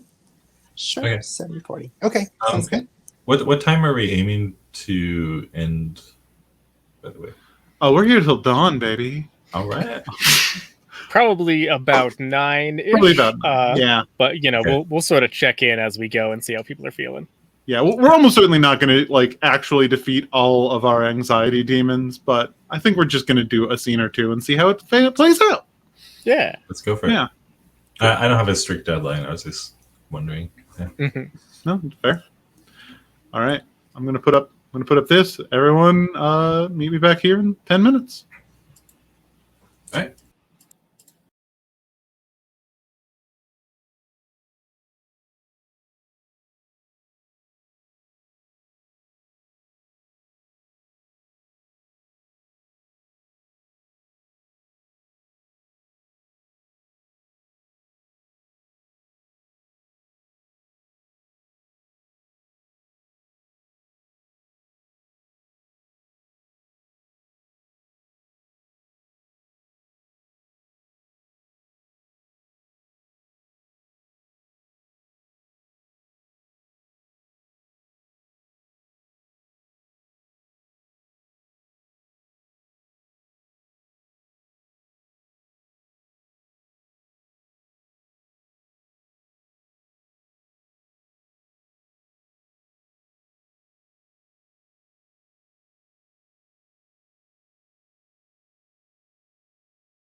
Well, hello everyone. We're back. We're back. The show where Lara sounds weird because she's dissolving a pill under her tongue. It's my favorite part of the show. All right. See if we can take this down for a sec. So what are we up to next? I can read about the GM stuff. Please do. God, tell me how to play this damn game. Yeah. So Lara, you are the GM, the godly monologue, but more importantly, you are the active god. Let's talk about what that means, because you have a slightly unique role compared to traditional GM games. You're going to set up scenes and control various minor NPCs. You'll also assign characters to players who are uninvolved in the current proceedings. Bosses, customers, citizens, godlings, or even the anxiety demons or their minions. You'll end the scene when it feels dramatic to do so, preferably when an anxiety demon has taken a hit. You'll also voice the active god, as you just so beautifully demonstrated. At the start of the scene, that's the one that matches the district you're in. Your narration, therefore, is in first person in the voice and manner of that god. If you're a war god, you're always thinking about fighting. When you see people, you'll naturally think about their fighting style. You'll elide over conversations unless they're arguments. You might be doing your best drill sergeant impersonation. If, on the other hand, you're an art god, you'll be thinking in terms of art, describing all physical movements as a dance, such and so on. So the active god doesn't change what's going on in the world, it changes how things feel by changing the lens you're looking through. And if you gave a boon to a PC, they are your favorite. That doesn't mean they're the main or only character, just that you're going to be more impressed with their choices, describe their successes a little more impressive, their failures a bit less their fault. You are, to put it bluntly, a character. You have a distinct voice, and, several distinct voices, depending on what god you currently are. So that's sort of our Disco Elysium background of, hey, the world is super different depending on who is in charge talking about stuff. Hey, Adam, welcome. Good to see you. All right. So that's... Oh, right. We should talk about the players. We should talk about how the players work, too. Yeah, how does this stuff actually work before we jump into our scene? Ryan, you want to read the next bit for the players? Yeah, sure. You are losers. That's all it says. You are losers in Cloud City who got so sad it became a demon. And you got blessed by a god to help fight it. The basics are simple. Say and do what you want, normal narrative story game style. You don't roll dice. Instead, you can accomplish trivial tasks or challenging tasks if they fall under one of your skills. When in doubt, the GM tells you if you succeed or not. Your goal is to track down and destroy your own anxiety demon. This is entirely beyond your power. Luckily, you have a boon. Should I stop there? Should I keep reading? Yeah, Sythana, you can read us about how boons work if you like. Okay, so if you wish to unleash godly power, flip your boon coin from charged to depleted. This does two things. First, it immediately changes the active god to your god. Next, for the remainder of the scene, you can call upon the full strength of your godly boon. You can accomplish difficult tasks with ease and impossible tasks if they can be explained as coming from your boon. After the scene is over, your coin remains depleted. If your coin is depleted, you can still use your godly powers, but only through synergy. Someone else must use their power first, and then you tap it, synergize off of it. For instance, if yours is the god of the hearth, then perhaps you can light the war god summoned weapon on fire. To deplete your boon coin, do one of the following. Take part in a scene in which you start depleted, then face workplace repercussions for having spent time tracking anxiety demons. Without using your boon, not even as a synergy, do something that impresses the current active god, with the obvious choice being to satisfy one of their godly goals. If they like it, they can flip your coin back over. And I suppose I will handle our last bit on dealing with anxiety demons, because this is your goal This is your quest.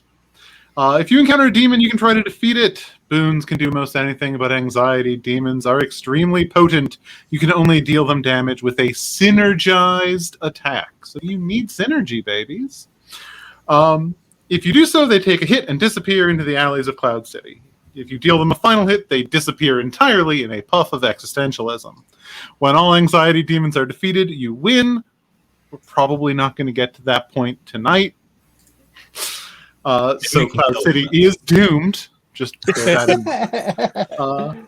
Every player afterwards will take a minute to describe what they do, with the rest of their time being able to continue using their boon in Cloud City. So we'll worry about that at the end of the affair. Right now, it is time for a scene, and oh my god, I think I am the one who now has to figure out what this scene actually is. Yeah, good luck, GM. Oh god.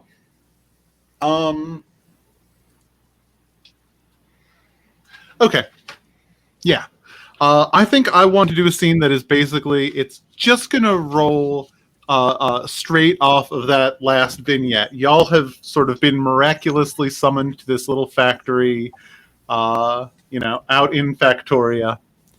And what is wrong with the word synergy? Synergy is a good word. Oh, it's the soul crushing job word. It's all about synergy. You need to be a rock star, which means you do the job of 4 people by yourself, in my experience.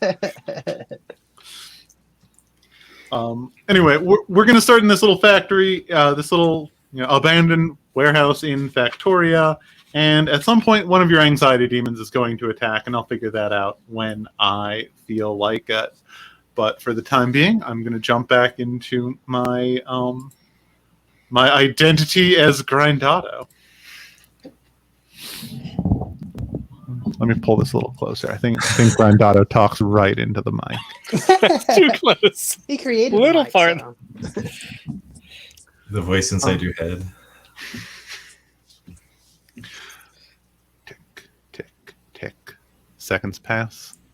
Onward and onward. And eventually these human machines, so fleshy and weak, do begin to tick themselves. And it does look as though the unitard one with the arm that I appreciate, they are ticking forward first, probably because of that arm's quality. Aiding them in getting a mechanical rigidness into their morning. So should I jump in then? Yeah, feel free. Yeah, I'm like laying face down on the ground with like my arms at my sides, and then the first thing that moves is that mechanical arm, and it kind of like lifts up and slaps on the ground. It starts lifting me up, and then as I'm being lifted up, my eyes are opening. Got like oil on half my face because I was laying in it. And a puddle of The oil. superior quality of the mechanical arm is obvious at first glance. The flesh arm, sufficient, takes a second role in rising the human. Yeah, and I look around, I'm like, the hell? How did I get here? Yeah, what do I see here? As the human looks around the factory, she is able to take in what could be considered a fallen shrine to my grandeur. Once upon a time, clocks were assembled here. Clocks of great size. There was a day, not that long ago, 52 years, 6 months, 4 weeks, when it was decided that every tall building in Cloud City deserved to have a clock on each face to ensure the accuracy of timekeeping throughout the land. It fell out of favor after a short while, a mere 25 years of operation. Then it was reclaimed to build hobby horses out of wood. Their shameful remnants lie in one corner. Wooden horses, brightly colored paints, One hopes the human can elide their vision over them and instead take in the great grand gears of the clockworks. Are there other people here with me? The human notices that there are two other like themselves, albeit flesh-clad in their entirety. Unless they fail to tell their GM that they also have robot parts. No, I would know. I would be able to tell if the gears tick within them. These are flesh humans. Weak, useless in their way, but they do still tick onward. I sense that they are starting to rise. So I recognize Gustator, because we know each other, and I Or Alonso, but yeah. Alonso, sorry, yeah. And then I reach over and kind of grab your shoulder and shake you. Nice. Is it with your human arm or your machine arm? The machine arm. Nice, that's cool. So I think wisely the human recognizes that the machine arm is the superior waking device. I start awake, and since I just had a horrible vision of a creature made out of different nightmarish arms, I see your arm, and then I'm like, no, so many arms, no. And I think I'm on like a bench or something, and I roll off of it and like flop onto the ground, and I'm flipping out. I jump to my feet and I'm like, whoa, hey, that's just the two arms. What? Two? No, I saw a monster with 1,000 arms. It was huge and horrifying. Hey, where am I? Where's my food cart? What is going on? I'm like looking down at my stained apron and like patting it. I just woke up on the ground just like you. I don't know what's going on. The human has no way of knowing this, but his food cart is many miles away on the highway, having been crushed beneath the wheels of a large truck after it was abandoned. Ouch! Oh, That's rough. Is this your work? Do you work here, Meg? Where are we? have I ever worked here? Meg, although an admirable mechanic in their way, has never been to this particular clockworks before. It was abandoned long before their time. I've never seen this building. I was working, and then I also kind of saw some. I don't know. It was like a weird nightmare. It probably wasn't real. Oh well, I'm sure it'll be. I'm sure it'll be okay. You can tell that Alonso is trying to cheer you up, like he would offer you a little bun or something, but he doesn't have any. The food human's voice creaks. He is lying. Whether he recognizes that he is lying to himself, that is unclear. Emotions are not necessarily my domain, but the rough slapping of meat is enough of a machine that I can understand its failings. The third human begins to stir, I suspect. Yeah, I look over at sorry, what's your name? Sevra. Sevra. I look at Sevra. I'm like, we should see if she's alive. Oh. She is alive. How the humans can fail to hear the unending heart thump within the chest cavity of this third human is beyond me.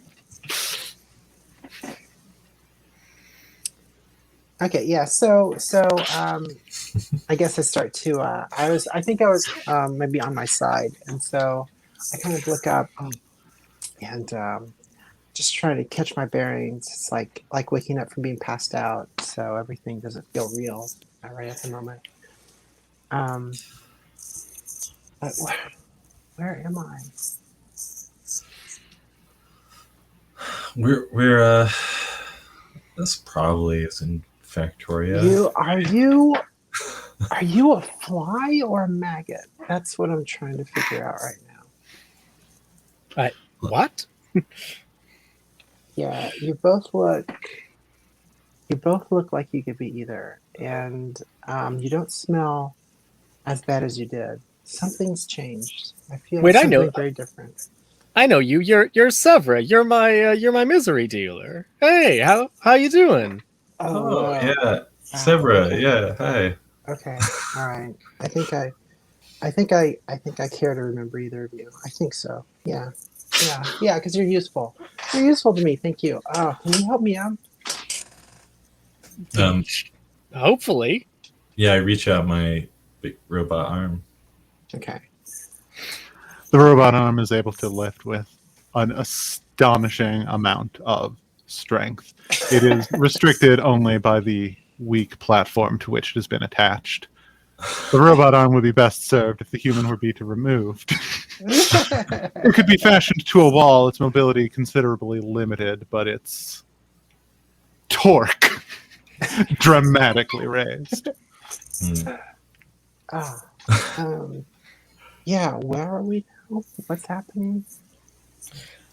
We're in this weird building. The two of us have no idea how we got here. My food cart isn't even with me, so that's sucky. Did I get you to forget where your food cart was? I don't remember. Well, if you did, I've forgotten that as well. So hopefully not. It's got to be some sort of violation of the misery code, right? As long as you're unhappy and everything's good. I'm mostly just confused right now. I'm not even that unhappy. The feud human continues to lie to himself and everyone around him. I don't know what's going on, but maybe this is a good time to pray.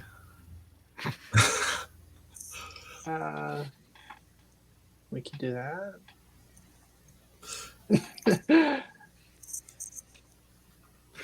The entirety of Factoria is a shrine suitable for praying. One hopes that the humans do face the clockworks and not the hobby horse gallery. Yeah, I go kneel before a hobby horse. Human Meg is a disappointment. I take the traditional gustatorian praying position, which is to stand as though you are holding a heavy stack of plates in one hand and a spatula in the other, and then I begin invoking the menu of the day, which is the traditional prayer of the day to Gustator. But I think I'm not able to, since I did not receive my boon from Gustator. So I think something happens maybe with my vermin boon activating by accident. And I guess I say how that works, right? Yeah, sure. Go for it. Tell me what. Yeah. So I open my mouth to begin praying, and just a bunch of big, sleek, beautiful rats jump out of it and start scampering around. Yeah, as I'm watching that, I'm like, oh great, Mr. Factorio, whatever we did to wrong you, I'm so sorry. Please remove your curses. And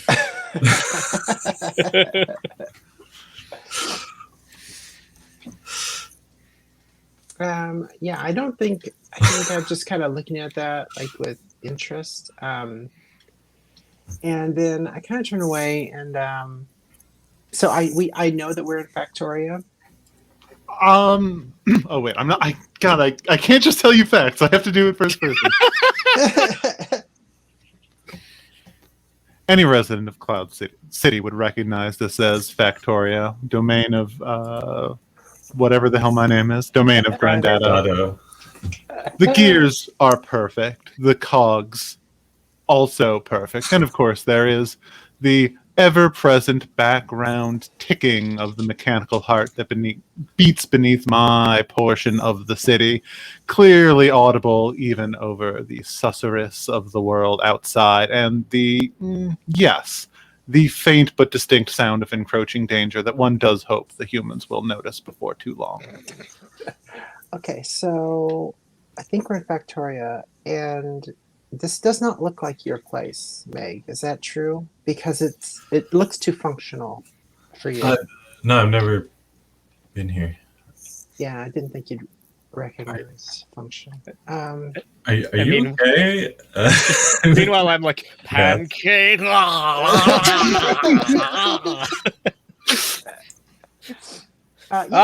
I'm fine. If that's what you're Oh. talking about.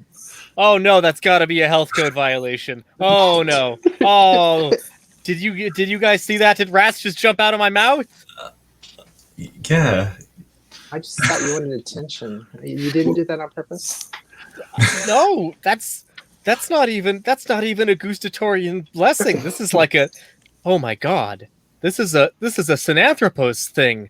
Did I get booned? Am I booned? Is that a blessing? Are you sure? Yeah. Was that a Oh blessing? no. Oh no, I can't get booned. I have to do my job. I gotta go to work. This is ridiculous. The food human appears to be distressed, despite having been obviously and inherently improved by the current situation. Oh no, oh geez. Okay, all right. I'm so sorry, Synanthropos. Your rats are so beautiful, and I like reach down to pet one. Yeah. How do we switch active gods? What's the trigger for that again? If you want to lean fully into your boon, you deplete your coin, and then you become engorged with god power. Let's do it. I'm gonna say that I want to be able to speak with the rats. Okay, so switch your doodle to depleted. Switch your boon coin to depleted. Yeah. And now I get to figure out what the hell Synanthropos sounds like. Yeah. Oh god. This is worth. Yes. Get away, gearhead. Nobody wants you. Nobody needs you around here. This is my party now. Three humans. Yes, I do recognize one of them as the one who has been. Yes. Oh, yes. Oh, yes. That is the one who has received my blessing. Yes. Oh, very good. I do send yet one more beautiful silky rat out of his throat just to announce my presence. Let this one be bigger, grander than the others. Yes, Flop. beautiful. Oh, the rats scuttle off into the many small cracks and crevasses amongst the big metal bits of this little room, I suppose. Ooh, what wonders does this human, well, what wonders does he have for me? What is he going to say? What is he going to do? Ooh, so I'm looking down at the really big rat that I have just coughed up. Hi, and I reach around in my apron and find some little crumbs of cheese that have been sitting in my bottom of my pocket for who knows how long, and hand them out to the rat. Pocket cheese. The human has procured pocket cheese. Yes, absolutely. Even if I didn't wish to send my avatar forth to engage with the pocket cheese, it would go forth on its own recognizance. My beautiful rat does climb. No, he does not take it from the hand like some sort of pet. No. Climbs up the trouser of the human, up the back. You know what? Through the bottom of the shirt, claws on back, out of the neck hole, down the arm, to the pocket cheese, snatched and left down to the ground and off to a convenient corner to eat, observing always the humans. Humans three humans, each more dangerous than the last, except for the one who I love. I love that one. The other two, I don't know about them. The other two I worry about. The other two could be dangerous. But this one, I like. Oh. Is he talking to me? What does he have to say? What do you have to say, human? Human, what do you have to say? I ask my rat to say. Hello. That was an experience. Why have you blessed me, oh creeping crawling one? Oh, you have been subject to a disaster most foul. You are in danger. You're all in danger. You're all in danger. You're all in incredible danger. Oh my god, have you recognized that you're all in incredible danger? You really should get closer to the walls! To the walls! Get closer to the walls! Oh, everybody get close to the walls. There's danger, I guess. I like Scooch. pick up a lead pipe. I think I already did when the rats were crawling on Out of their mouth. Yeah. Reasonable response. Back away. Yeah. Yeah, I get You're in incredible danger. The three of you are in incredible danger. You've done a bad thing. You've done a bad thing. Did you know that you have created an anxiety demon? Your very own unhappiness has become made manifest in this world and is all at this very moment crawling about in the underbelly, finding every single crack and crevasse that there is to be found. Each one knows exactly where you are and how to find you, and they're going to wreak so much destruction on their way here. Well, only one of them is coming here, but do know that one of them is coming here. Oh boy, it is very bright in here, isn't it? Can we turn out the lights? Can we just dim? Just a lot of... You're being quiet. Why are you being quiet? Are you fine? Have you died? Ooh, have you died? Does that mean you have food now? You remind me. I'm going to come along. I send my rat to take a gentle nip on the shoe of the human who I love because I do want to consume them. Oh nope, I'm still alive. I'm so sorry. Ow, that's just You were still alive the entire time. That's perfectly fine. Good on him. Keep it up. Keep living. So, are you okay with this rat thing? Because I really want to get that rat off of you. My experience with God so far has taught me that it doesn't really matter what I'm okay with. Stuff is just going to go down anyway. So I think we might... Do you know how to kill the lights in here? Something is coming, is what it said. A bad idea. Well, I agree, but I mean, like, who am I to question the divine rat oracle, right? So, what is the lighting situation?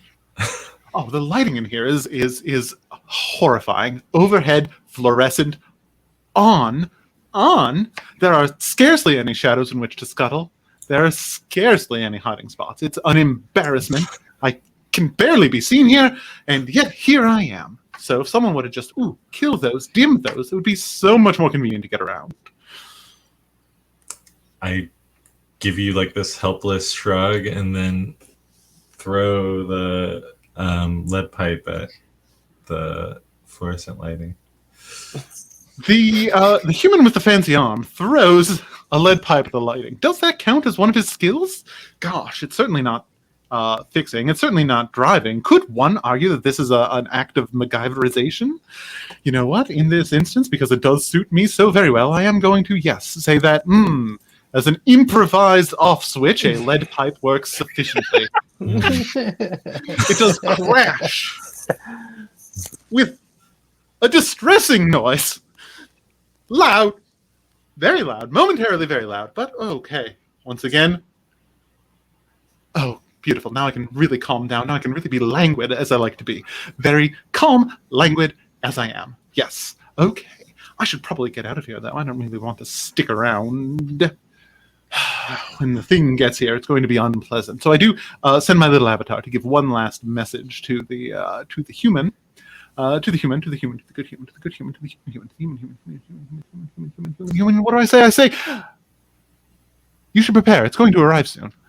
And then I do send my avatar to scuttle back into the walls where it can find safety in an area where the encroaching danger will not reach.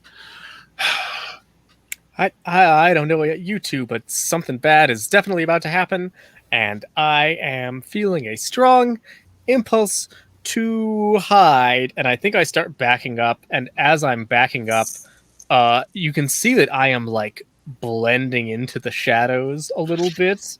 The verminy aura of being good at hidingness is coming over me, and you can see my eyes like glint like a little rodent's eyes in the dark, but that's all of me that you can see. Oh, it is the blessing of Synanthropus being displayed. It is a thing to behold. Or not, as the case may be. The other humans are embarrassments. They are big, hulking apes in the middle of the room. They are not currently safe. Thinking that somehow this will work for us too, I kind of nod at Severa. I'm like, yeah, hide. and try to slip into the shadows, but I presume it's not as good. It occurs to me to wonder if these other humans have skills that would make them good at hiding. I'm inclined to suggest no, unless they are going to argue. No, I think so. I get out my compass, and it's my compass of isolation, and I kind of throw it in the air, and it kind of spins on its own, and then it like points in a direction, and it points towards the door. And so I just walk over to the door and open it, and it goes into like an underground part of the structure. So I just start like, okay, well, I guess I'll just go down here. So I start face out. I walk through the door and go down underneath this building. Very good work on the misery human, isolating oneself. Well, isolation is certainly dangerous. It's much more comfortable to be in a giant cluster of one's peers. A little bit of isolation, when necessary, can be valuable. Sometimes you get a little sick. You need to be put in the little cage. Sometimes you got to be in the little cage. And she's currently in the little cage. Very good for her. Oh, but the arm human. Oh, no, I don't know that he's got a place to hide at all. I'm ducking behind some hobby horses. Oh boy, oh goodness. How unfortunate for that one. His entire failure to hide means that as the anxiety demon pours through the wall, for indeed an anxiety demon is about to pour through the wall, and this arm human doesn't even recognize it is his own. It is the oily black specter of his own failure. It pours under a door from the outside, oily, black, grotesque, like very much like the bad guy from Fern Gully, The Last Rainforest in 1999. I'm totally looking the wrong way, and I call out to Severa, see any demons in there? A lot of nothing responds.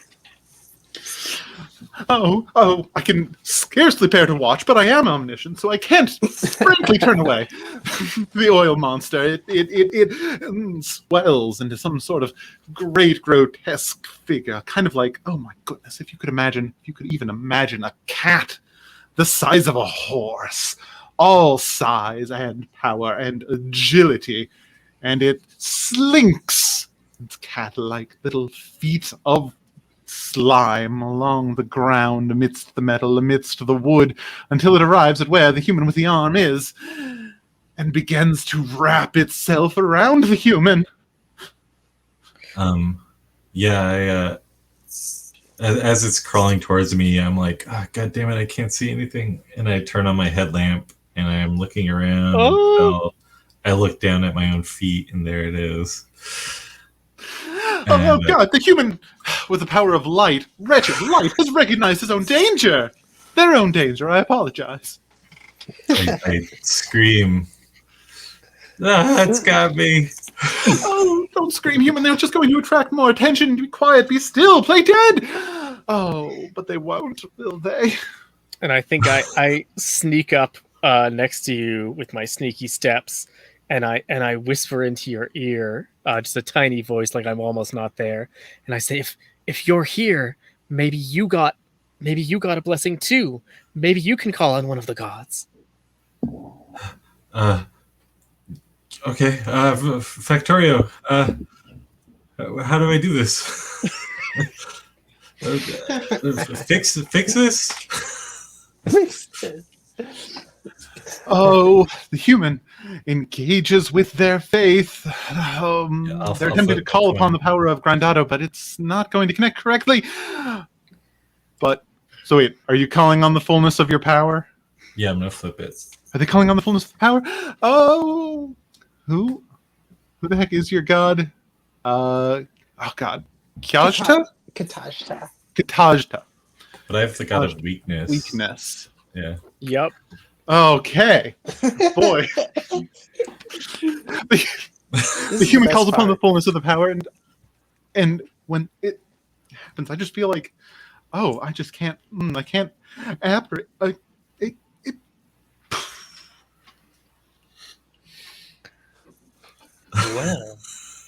Well. What's going on in Grindato's domain? Oh, it's one of those demons. Oh, grotesque. And what have we got here? A trio of humans, one hiding in a closet. Good move. Love to see it. Two of them right up in the demon's domain. Foolish, although, yay! I do know that one. That's Meg. Weaker than the rest of them in all the right ways. A fool, a coward, not that great a mechanic. But sometimes, well, there's a concept we have in story games called failing forward. Let's just see if they can make it work for them, shall we? I'm watching closely. That demon's got a pretty good grip on their leg. But grips can fail if they're tried hard. Yeah. Okay, so I have to, weakness this thing to death. I think what happens is I panic and I start trying to run away, which trips me, and I knock over like a lantern that catches it on fire. Sheer clumsiness. Amazing. Oh God, it's a Final Destination gambit, and that brings me strength or brings me weakness. I don't remember how it works with me. Remembering things is not really my jam. Yeah, and my triumphant cry is "fuck this." Oh, beautiful. That lantern that they have kicked over does splash all over this oily demon in an oily room. Why there was a flame lantern in an oily room? Well, that's a bad decision someone made a decade ago. Good lantern, I guess, if it's still on at this point. Maybe it had a little help. Who's to say? What I will say is that this demon is 100% on fire. A situation that will, you guessed it, get worse. I'm interested in finding out what happens next. I think I'm kind of on fire too. They're 100% on fire. Luckily, a lot of it is currently constrained to the robot arm, which, frankly, if that breaks down, who really cares? Not me. Maybe some silly old gear god, but he's not here right now. Mm-hmm. Yeah. I, like, once it catches on fire, I like pull it off me with the robot arm, and I'm kind of holding it and just screaming at it. Ah! Well, the oil demon is definitely on fire. It's not. It is. Thing about demons, they are strong. They are tough customers. One fire alone is not going to do it. I hate to admit it. I just don't know that I have the sheer quality of weakness to take it out by myself. If only someone could synergize with me. Is anyone going to synergize? Wait, is that me? Well, you... It would be one of the two of us. Mm-hmm. Meg has definitely called in a bit of a boon, an embarrassing debacle that has led to this demon being on fire, but it's going to take a 1-2 punch before it goes out. And which one of the remaining humans is aggressive, rageful, vengeful, angry, or stupid enough to be the one? It's not me. I have shied back from the firelight, staying safe in the shadows, scurrying away with rat-like speed. Sorry, I turn bud. my baleful eye to the misery dealer, hiding in a closet. I also think that's a good move. But it is possible that the worst part of Valor would be to come out and try and finish the job. Okay. All right. So, yeah, I'm peering out and I'm watching this happen. It's you see a lot of misery. And I really was going to do anything because it does seem miserable. However, then I realized, this is a memory I could pretend to make them forget and then not. I'll make them forget that they wanted to forget this. So that's pretty good. That could be more miserable. Okay, so I guess I could help out here. So I guess I call in my boon. I can sense deep within the miserable human. Oh, gustator. Strong flavors, strong God. Not a dear friend of mine. I'm really more of a white bread and crackers kind of gal myself. But if she were to call in the boon of gustator, well, depending on what exactly she does with that power, it might be enough to take out this here demon. And the nature of synergies is that it wouldn't even deplete her dang old boon coin. Okay. All right, so it's on fire. I'm shaking my hand around. Stuck to me. Yeah, I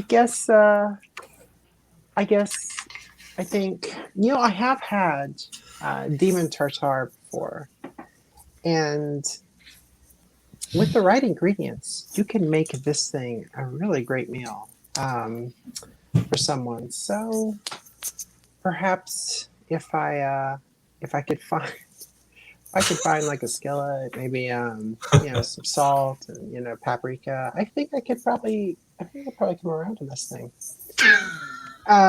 So I look at my backpack. I'm like, wow, all my skillets are just broken or very fragile.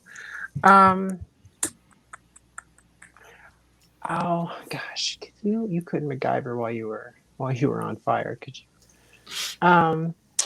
What do you ask me for? Like, could you like MacGyver a skillet really quick so that I could, or take one of these skillets and fix it so that I could cook this thing? Would that be possible while you're? A what? No, is that not going to work? All right, well then I'll have to try. I'll just have to try what I have. So I grab one of the skillets, and I look for some spices, and I guess I come out of the closet and. Again in my life, and I go over to the demon. I walk up and kind of watch them writhe around, both of them, and I take my spatula and I start like scooping them up like a kind of like an omelet, right? So I start like kind of scooping them up in like a bowl, and I'm like starting like to stir and using the fire, to do that thing where they toss the fire like the cooks and stuff and skillet, and I'm just like cooking them up, like putting salt and pepper and all that stuff on them. And my goal is to, make a demon tartare or something, the equivalent, and it has to be eaten. That's the only way to destroy it. Is that you can make it, but then it'll just, it'll just like sit in someone's refrigerator, and eventually, it'll go bad. They'll throw it out. It's still a demon. So you got to have someone eat it. So I guess, but it can't be the person that made it. That's how magic works. The nature of magic. It's the nature of magic. So I'm thinking it can't be the person on fire because they're part of the victim. I have to use some of his hair or their hair or whatever. So I guess it's going to have to be. I turned to Alonso and I'm like, you're going to have to eat this to get rid of it, I think. A food cooked with the blessing of great gustator themselves? I would love to eat this. This would be my foremost honor. And I humbly and penitently crawl forward on hands and knees. Okay. Well, this is absolutely a foolish maneuver, and definitely indicates a weakness of self-preservation. Once foodstuffs get into the picture, I just start feeling sick to my stomach. So I'm going to bail and be swiftly replaced by the other guy. So, peace out to the humans. oh boy. Yes. What are we frying up here? Looks like we got... Is that fried demon? Oh boy. Take a deep breath of this place as I arrive, and man, you tell you what I'm getting. I'm getting that subtle hints of definitely smoky notes, definitely oily notes, definitely. I mean, there's petrochemical notes, which aren't strictly speaking delicious, but my goodness, what? My friend here, Sevra, I am so glad that I decided to give you the gift of the cookery because, as you know, what you may not have noticed as you are pulling this so-called broken skillet out is that, yeah, it did miraculously repair itself in your hand, which is what allowed you to do the supreme act of cookery. And I think, as you do pass this over to poor Alonzo, one of my own, now boomed by the rat? Oh, goodness. How disappointing. I think that, let me just run an idea around the back of your head, Sevra. What if we were to just sort of open up Alonzo's gob well past the point where such mouths normally go so that he could indeed swallow the whole thing in one tremendous gulp? If that feels like a good idea to you, I think I would like to see it happen. It does sound irritating. I'm all for it. Beautiful. Oh, Alonzo. This big honking horker of a gob stretches up 10 feet tall. Maybe not quite that. I don't know. It's a big old mouth. And a demon gets placed on it, and it tastes. Well, you know what? Here's the thing. It tastes a bit.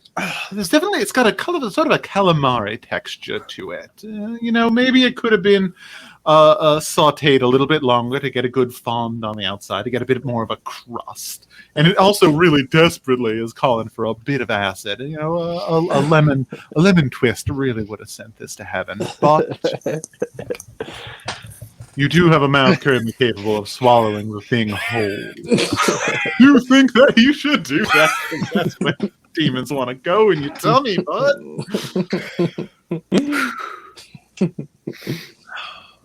Wow. Wow. Does anybody have like a little bit of lemon? Oh, I finished slapping out the fire on my robot arm, and I'm like, holy shit, thank you. That thing almost ate me.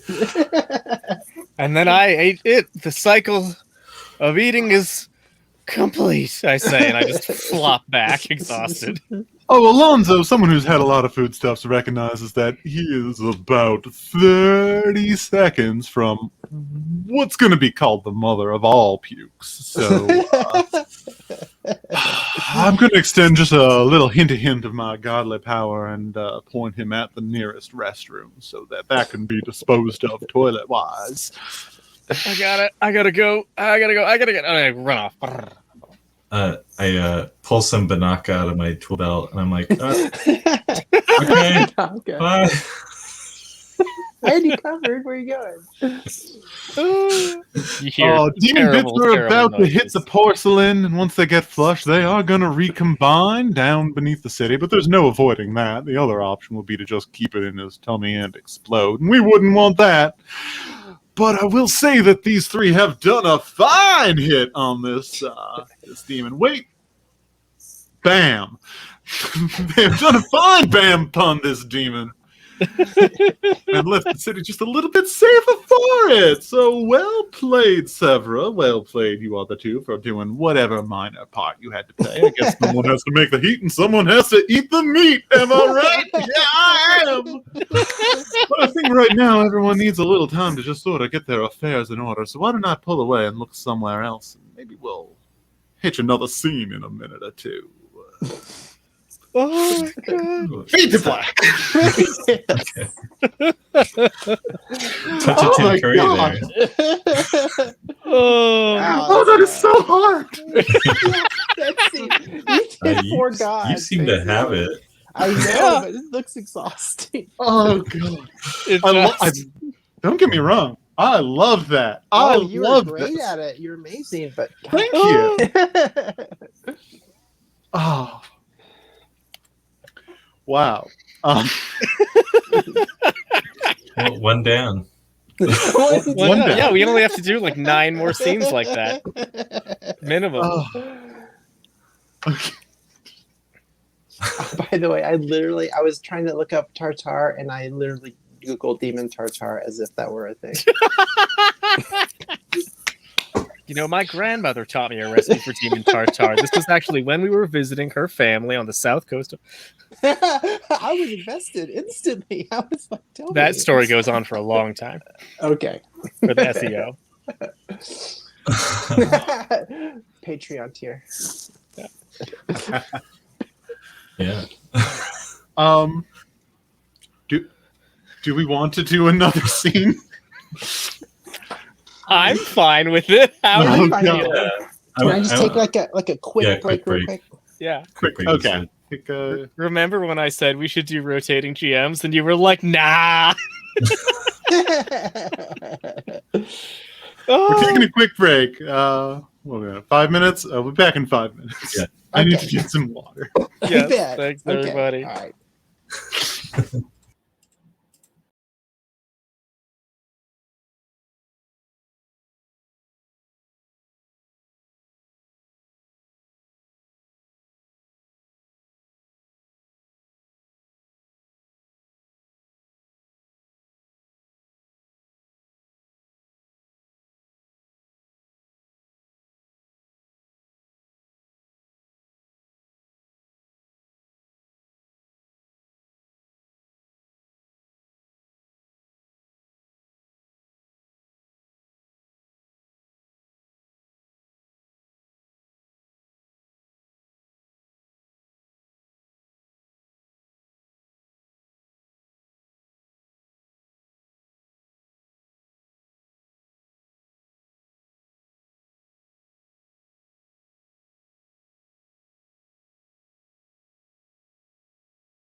And we're back, everybody.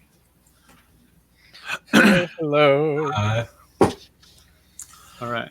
I think we got time for one more quickish scene to see if I can keep up this energy. Good luck.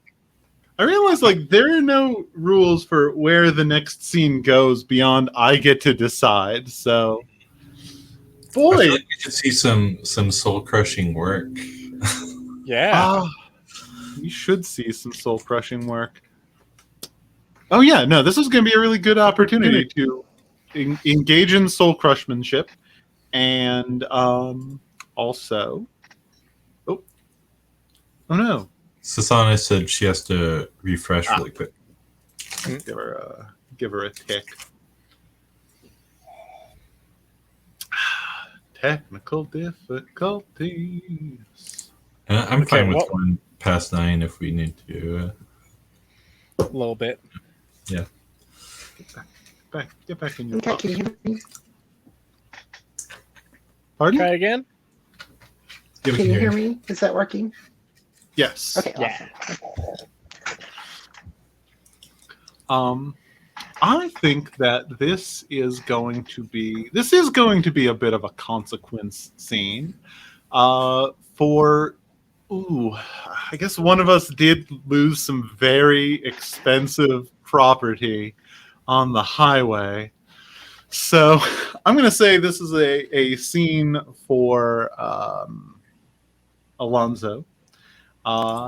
And it is going to take place, I guess, in Gustator's domain, right? That's what's going to make the most that makes sense. sense. In Concarne. And I would like one of you remaining people to be Alonzo's boss. Or I don't know how this hierarchy works. The head chef and or head priest. Right. Any volunteers for the role? I'm happy to do it. Okay. And then, I don't know, perhaps Sethra is here as well, because it's good to have at least 2 player characters in a scene. Am I the boss that hired you or hired Severa to destroy the other competing? Oh my god, you absolutely are. Both Amazing. of these people have disappointed you, and you have called them in to get your chewing out done, like with efficiency, Yeah. so that you can get really angry at them both at the same time. So, all right, what was my Gustator voice? I don't think I quite found it. It's like a big, happy, gregarious, boisterous voice. Ah, well, exciting as always to get out of the machinery domain and into, oh my god, Concarne, where the streets are paved with beef. Or at least they smell like it. The entire place smells delicious. It's like one nacho platter the size of a city. What But the only lingering sour note is, oh god, it's at one of my churches. It's at my big church, actually, where Alonzo, disappointing Alonzo, and Sevra, friend of the show, Sevra, have been gathered in the office of, I don't know the name of this human. He's probably not gonna say it, and he may never come back, so who cares? The room reeks of teak and shaving oil. And of course, the sweat of the poor humans who are about to get yelled at. Let's see what happens. There's I think you see your boss's name is on the plaque of like a cooking medal on the desk that says like Frederico. Mm-hmm. Best sauce. Best sauce. Oh my god, how could I forget Frederico Best Sauce 57? There was coriander in there. Frederico smooths down their apron and says, all right, come in, sit down. I'm very busy. Yes, chef. Right away, chef. And I scurry in, more rat-like than I used to be, and take a seat, perching nervously on the edge of the chair. Well, I'm very disappointed in both of you, obviously.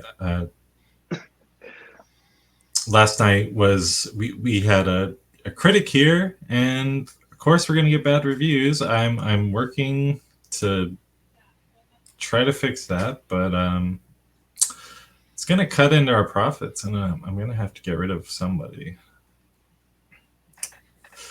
Well, I would just like to say that I am so sorry for any part I had in causing any problems. I'm pretty sure it does say in the employee manual under Acts of the Gods that in the event of divine transportation, employees aren't actually legally responsible for company property, though.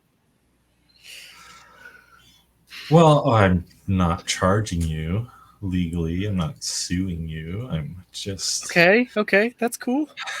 using the power of at-will employment. That is. Oh god. That's a good point. Yep.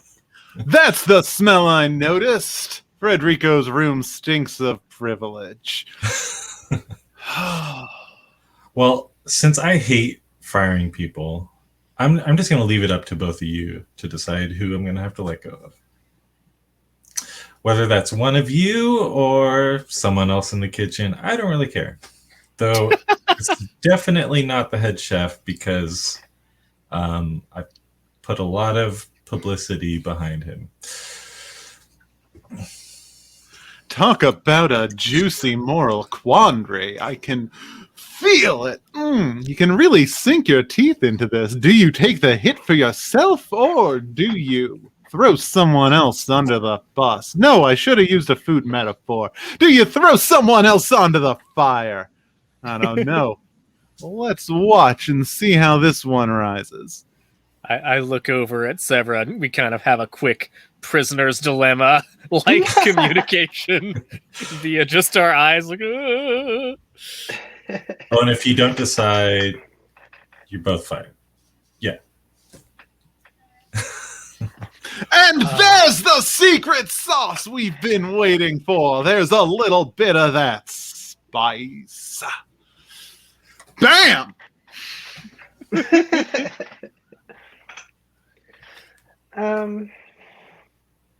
I mean, I don't, what's your problem again? I wasn't paying attention to you. It's hard to pay attention to you. You're not that Are you interesting. talking to me? Are you talking to me? Yeah, of course. Yeah. Oh, Frederico's jaw is tight from that one. He does not like not being listened to. Look, I know you're some kind of misery chef, but no one talks to me that way.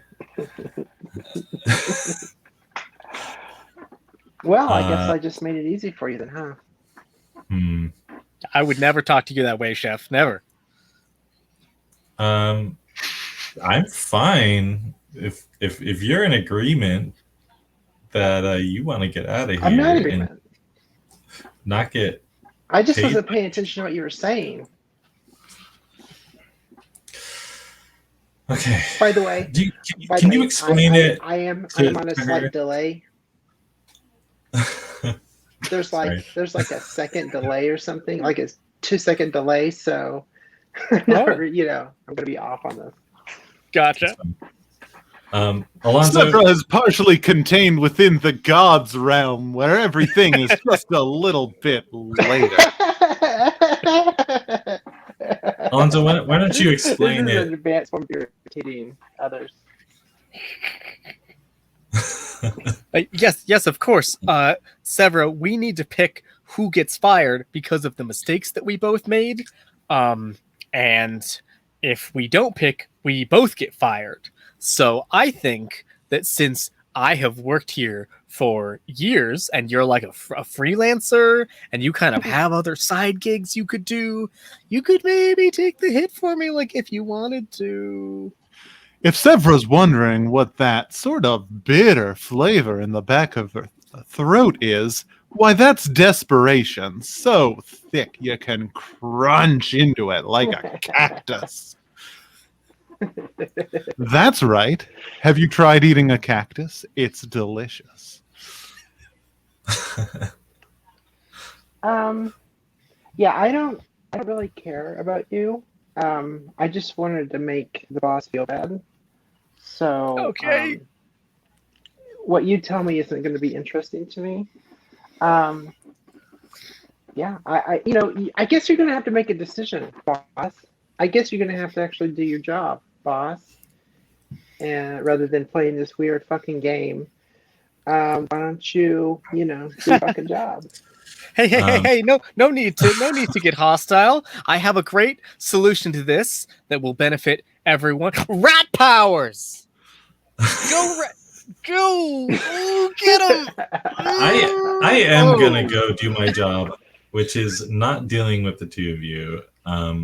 Work this out, and Frederico slams the door as he leaves his office. I really thought rats were going to come flying out of my hands there, but they did not at all. It does seem like Synanthropos needs a little bit of time to resurrect themselves or whatever. I don't know how it works with that sort. I don't eat pocket cheese. It's not my style. Although I suspect that after all of this trouble, that poor... I've forgotten his name. He's such a bad priest Alonso's gotten into. Perhaps Synanthropos will be paying him a little more attention in a future scene, but right now, it's just me here. Because who else would want to be here? Listen, Sevra, you gotta help me out here. Like, we know each other. I've been a good customer of yours, right? I assume?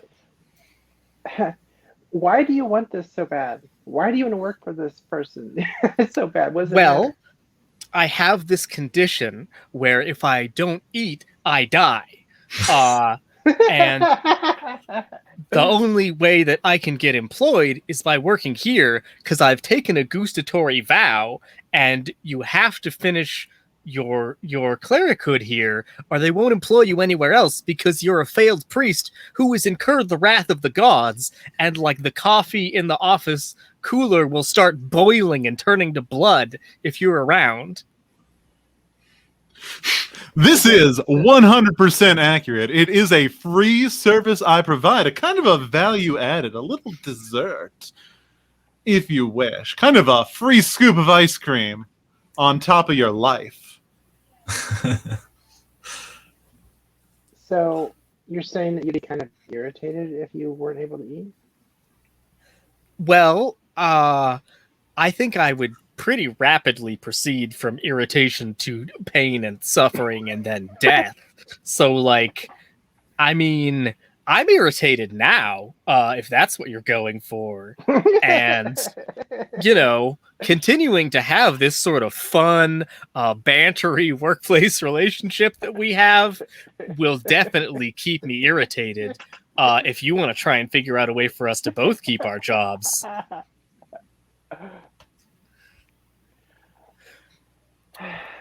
Or, and I'm just saying, is our boss still here? No, he left to let us stew in it a little bit. That's his favorite tactic. We just sort of marinate in our own fear and desperation for a while, and then he comes back at a completely random time between 10 minutes and half an hour. Okay. Frederico hasn't even stepped more than 10 feet away. He has his ear to the door, and he is listening to every word, chewing over every delectable flavor of discomfort going on in this room. Now, I don't want to put words in your mouth, but you literally have the favor of Gustator, the god that I've been worshipping for my entire life. So if you wanted to use that to get us out of this jam, like with some jam powers or whatever, I don't know, just do some sort of cool thing, I would really, really appreciate that, because I literally cannot shoot rats right now. I've been trying. Okay, fine. I guess I could save your job. Thank you. All right, so I guess I use the boon of Gustator. Yes! This is what I'm talking about. This is when I feel at my best, when a boon baby calls upon my power. What foods are we going to create? What implements? What techniques are we going to practice? Do we want to sous vide the entire hierarchical structure of the company? I pour some suggestions in the back of the mind of Severa, but ultimately it is her decision. I am but the recipe list. She is the great chef who will make it happen with her own beautiful twists. I guess I wonder if do you think if we cooked him? Do you think if we served him in his own restaurant, he wouldn't fire us? You couldn't mean, and I pull out an employee manual and leaf through it, the forbidden subsection 13 paragraph 4? Anyone who consumes a supervisor with the full blessing of Gustator achieves that supervisor's title? I think that works. What a convenient rule. Yeah, let's do that. Convenient, seldom used, but always exciting. Kind of like, well, cardamom, if you get right down to it. I like how all of our ultimate puzzle-solving skills revolve around eating others. So is is the boss still listening? I hope so.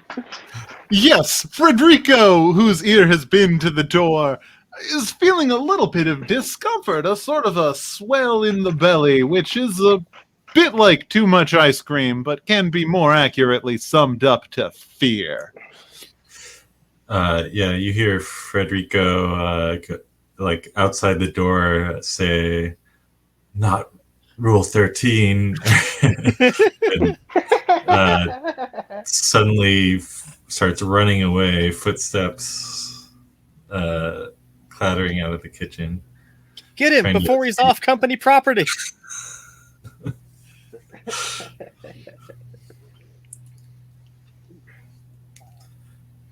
I don't know. I guess, I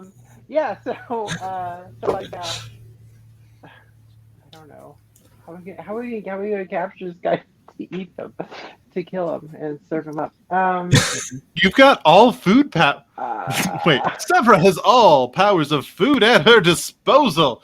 What if she were to summon forth a caramel wave, or a cheese wall, or a bone or even broth rain? I don't know. I know. We'll make. So he's already eaten today. He had breakfast. So how about we turn the food that he ate in his stomach and make him sick, too sick to move? Oh, very good. 2 eggs over easy, a toast, buttered, 3 cups of coffee. Oh, Frederico, that's too much. That's too much. And everything, you guessed it, undersalted. Not much of a breakfast, if you ask me. Frankly, a little bit embarrassing for someone in his position, and it is all too easy to make those eggs go bad in his belly.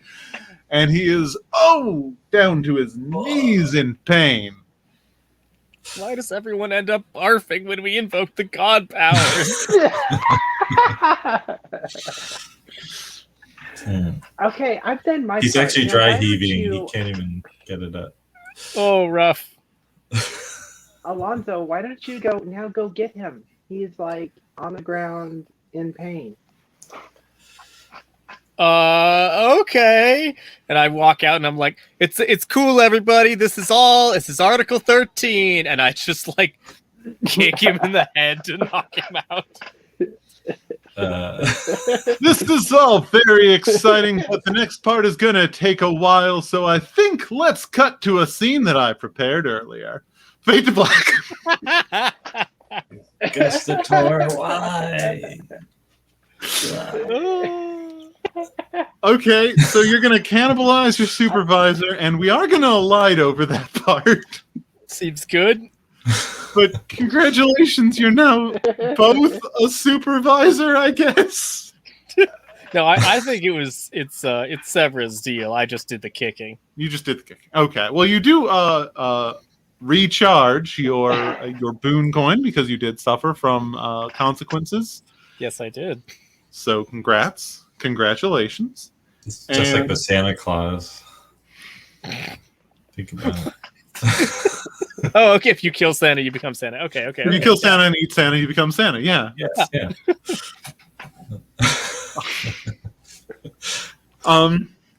And that does put us at what is it? 8:57. It's just about 9 o'clock. So, feels like I'm Pretty getting good. tired. Yeah. It's resolved itself. Like this is the part where normally we ask the players. It's like, well, we could keep going for a little while. We could stop here. No, I'm done, y'all. This is You had to do a lot of work. this is a lot of energy. So I'm going to skip over like 20 scenes where you do tackle your anxiety demons. Congratulations, you did it. Let's jump to the very end. Hey, after you defeat your anxiety demons, your boon, oddly enough, doesn't go away. You continue to have your godly boon. What do you do with this once you have taken care of your anxiety demon?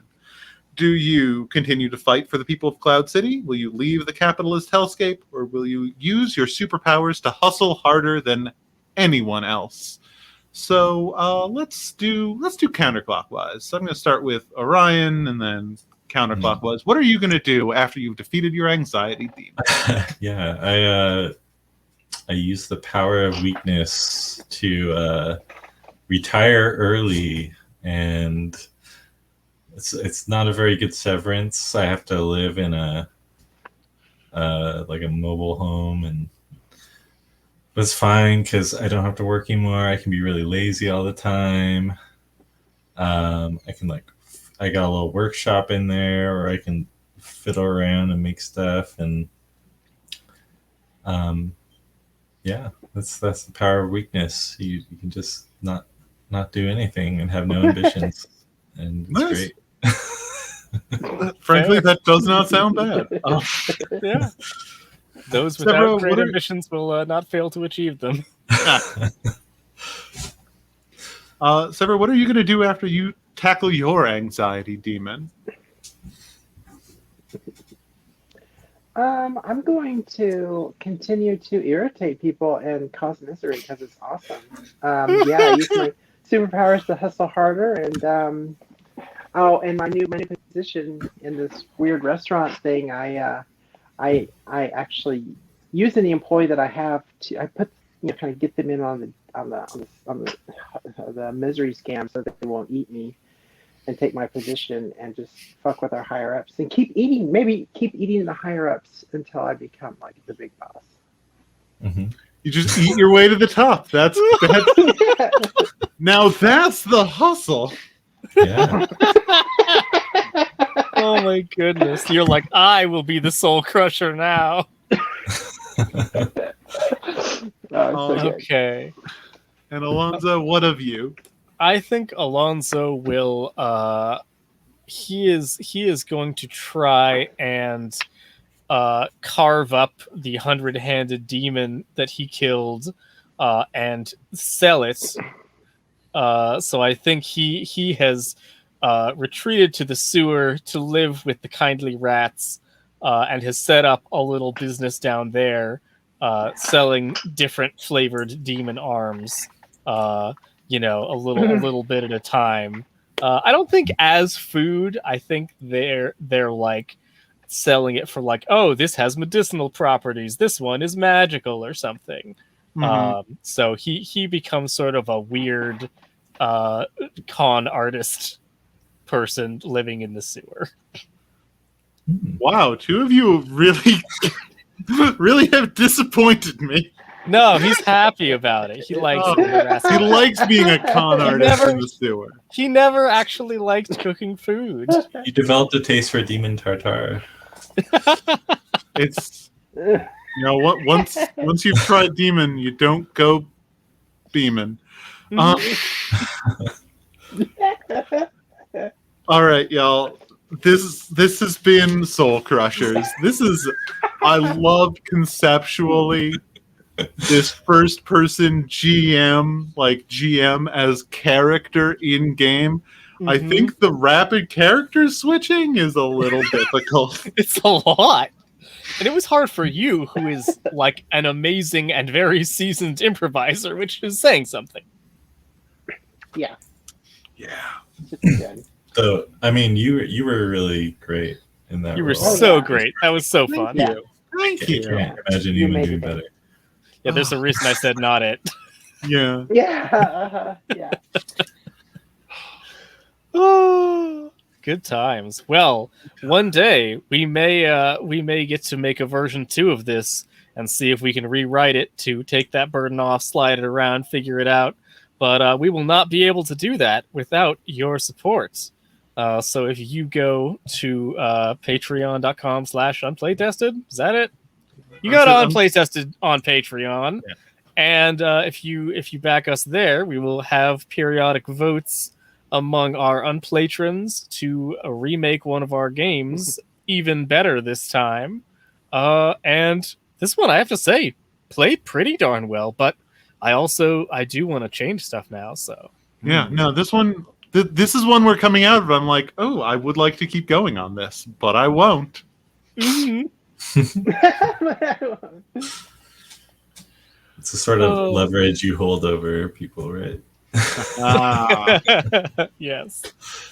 So as our wonderful guests are heading out, do you have any projects you want to plug? Anything you want to let us know about that's coming up? Let us know once again where we can find you on the internet. Yeah. Do you mind if I go first, Sythana? Big face. I kind of already did, but I'll reiterate.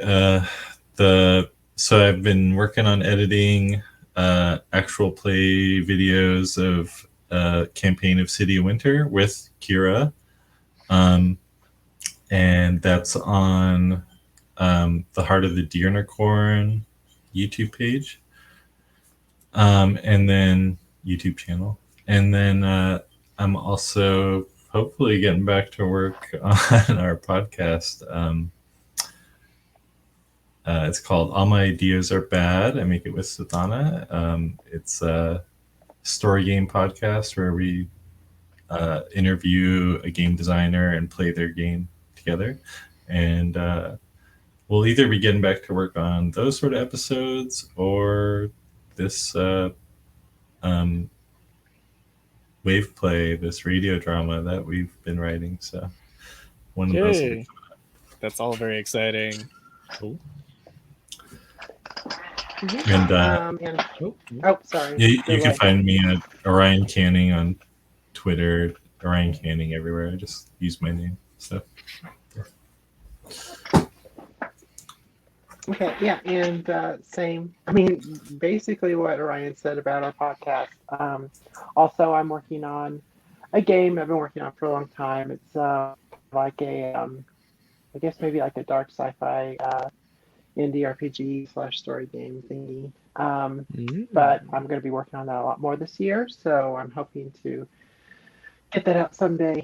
And other than that, I'm just doing the podcast stuff, or at least will be whenever we get more time. I can be found at S underscore, or was that under the underbar? Is it underbar underscore? Underscore. S Underscore. lower bar underscore Winterthorn at on Twitter, and then yeah, and that's where I'm at basically. All right. Well, if you ever want to, we recently have started offering reverse unplaytested services, where instead of coming up with a random idea and you helping us write it, we just do a little live design consultation with you, and you hang out with the two of us for an hour, and we talk about your game and see if we can think up stuff for it. So, you ever want to try that out? Hit us up. We've done one episode of it so far with Lucas Valenza, and it was really fun. That sounds great. Yeah. Awesome. Yeah. Okay. Yeah, We're that's bringing cool. our expertise to the Yeah. people. Yeah. I'd also be super into being on the podcast for the design side. Heck yeah. We just got to figure out Oh, schedules yeah. sometime. Yeah, I've been I wanting to do have you that. on forever. Yeah. Boy, if you like bad ideas, we have so many of them. Yes. Yeah. Almost 100, I think, at this point. Yeah. Throw bad ideas at each other. Slash Yeah. roof of podcast. This baby can fit so many bad ideas in it. Let's see. Do I have anything to plug? Keep your eye on the Forever GM podcast, where we are soon going to be playing my game Dragon Hearts, which is going to be so much fun. We're going to have a bunch of cool characters and then get art commissioned for them and stuff. It's going to be wonderful. And I am also going to be on Hardwired Island, a cyberpunk actual play with the All Disasters Here crew. It's going to be coming up Wednesdays on All Nerds Here in a couple weeks. At some date I don't have memorized, so look out for that too. I'm not up to much. As is your right. As is my right. Listen, wait, let me go back into Big Face. Listen, the school has ended, so my kindergartner, now first grader, lives at home all of the time. So I'm not doing shit except for this. Hey! Yay! But if you are interested in all things Unplaytested, have you considered visiting unplaytested.com or following us on Twitter at Unplaytested, or looking at our games on itch.io/unplaytested. All of these are good ways to support us. Do it. Do it. Go now. Go. And Run. thank you so much for hanging out with us, whether you were active in the chat or lurked or catching up on the VOD. We absolutely love to hang out with folks. We have just gotten on the Orange Groves network, so we're going to be fairly active on their Discord, which I assume you can join by going to theorangegroves.com or something Surely and there's a checking way. out the Unplaytested channel there. We have our own channel. Nice. All right. I'm going to hit the goodbye button. So everybody say goodbye. Goodbye.